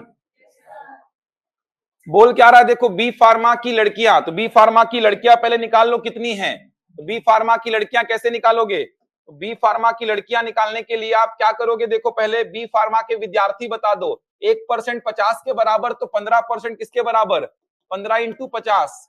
बी फार्मा के विद्यार्थी इतने हैं, बी फार्मा की लड़कियां बतानी है कितनी, तो बी फार्मा की लड़कियां बतानी है, तो ये है बी फार्मा के विद्यार्थी, इतनी है ना विद्यार्थी।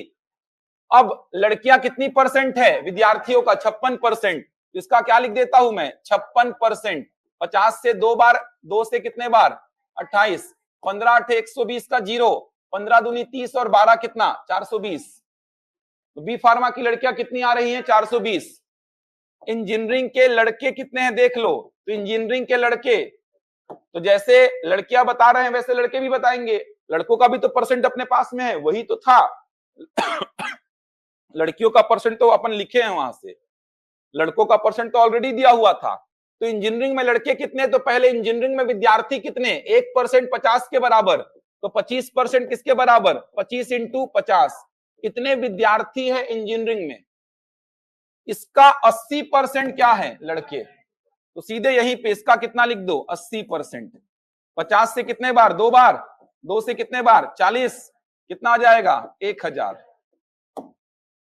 तो मुझे मिल गई बी फार्मा की लड़कियां हैं 420 और इंजीनियरिंग के लड़के कितने, 1000। अब बोल क्या रहा है, बी फार्मा की लड़कियां इंजीनियरिंग के लड़कों से कितने प्रतिशत कम है।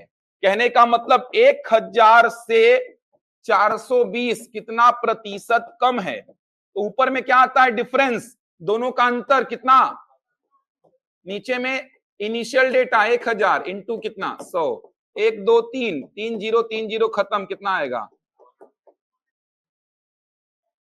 बना रहे हो कि बस लिख रहे हो, बना रहे हो ना, बनाते भी रहना भाई, बनाते मतलब क्वेश्चन को मेरे को नहीं, मैरिज को बना रहे हो, क्वेश्चन बनाते रहना, क्वेश्चन को थोड़ा कोशिश करते रहना। कैलकुलेशन थोड़ा लेट सवेरे हो चलेगा यार, लेकिन समझ में आना चाहिए आप लोग को। और व्यवहारिक चीजें यही सब करनी है, थोड़ा समय को मैनेज करके, थोड़ा सा समय को मैनेज करके यही सब काम करना है। ये सब चीजें आपके दिमाग में चलनी चाहिए, इसीलिए अच्छे क्वेश्चंस करा रहा हूं। बन जाएगा यहां तक, ये समझ आया। केवल परसेंटेज का ही खेल चलेगा, केवल परसेंटेज का, कितने परसेंट अधिक, जैसे यहां कितने परसेंट कम है बोला, तो इनिशियल डेटा कौन होगा, बड़ा वाला होगा। सारे डायमेंशंस में बता रहा हूं, परसेंट कम, कितने प्रतिशत कम है, प्रतिशत कमी बोला मतलब बड़ा वाला डेटा क्या होगा, इनिशियल डेटा होगा। तो जमा दिया करो, इधर बड़ा डेटा इधर छोटा डेटा, ऊपर में हमेशा डिफरेंस, नीचे में हमेशा इधर वाला डेटा। बन जाएगा, ऊपर में हमेशा डिफरेंस, दोनों का डिफरेंस कितना, 580, नीचे में 1000, आंसर कितना आएगा, 58। कल भी देखेंगे 2 घंटे इसको, तो कल पाई चार्ट के 2 प्रश्न और साथ में बार ग्राफ भी पढ़ाऊंगा कल। आज 1 घंटा तो पूरा बेसिक बताने में लग गया था, परसेंटेज वगैरह क्या है, कितना यूज होगा, पढ़ के आएंगे इसको। कल और 2 प्रश्न देखेंगे, उसके बाद बार ग्राफ के 2-3 प्रश्न कराऊंगा फिर।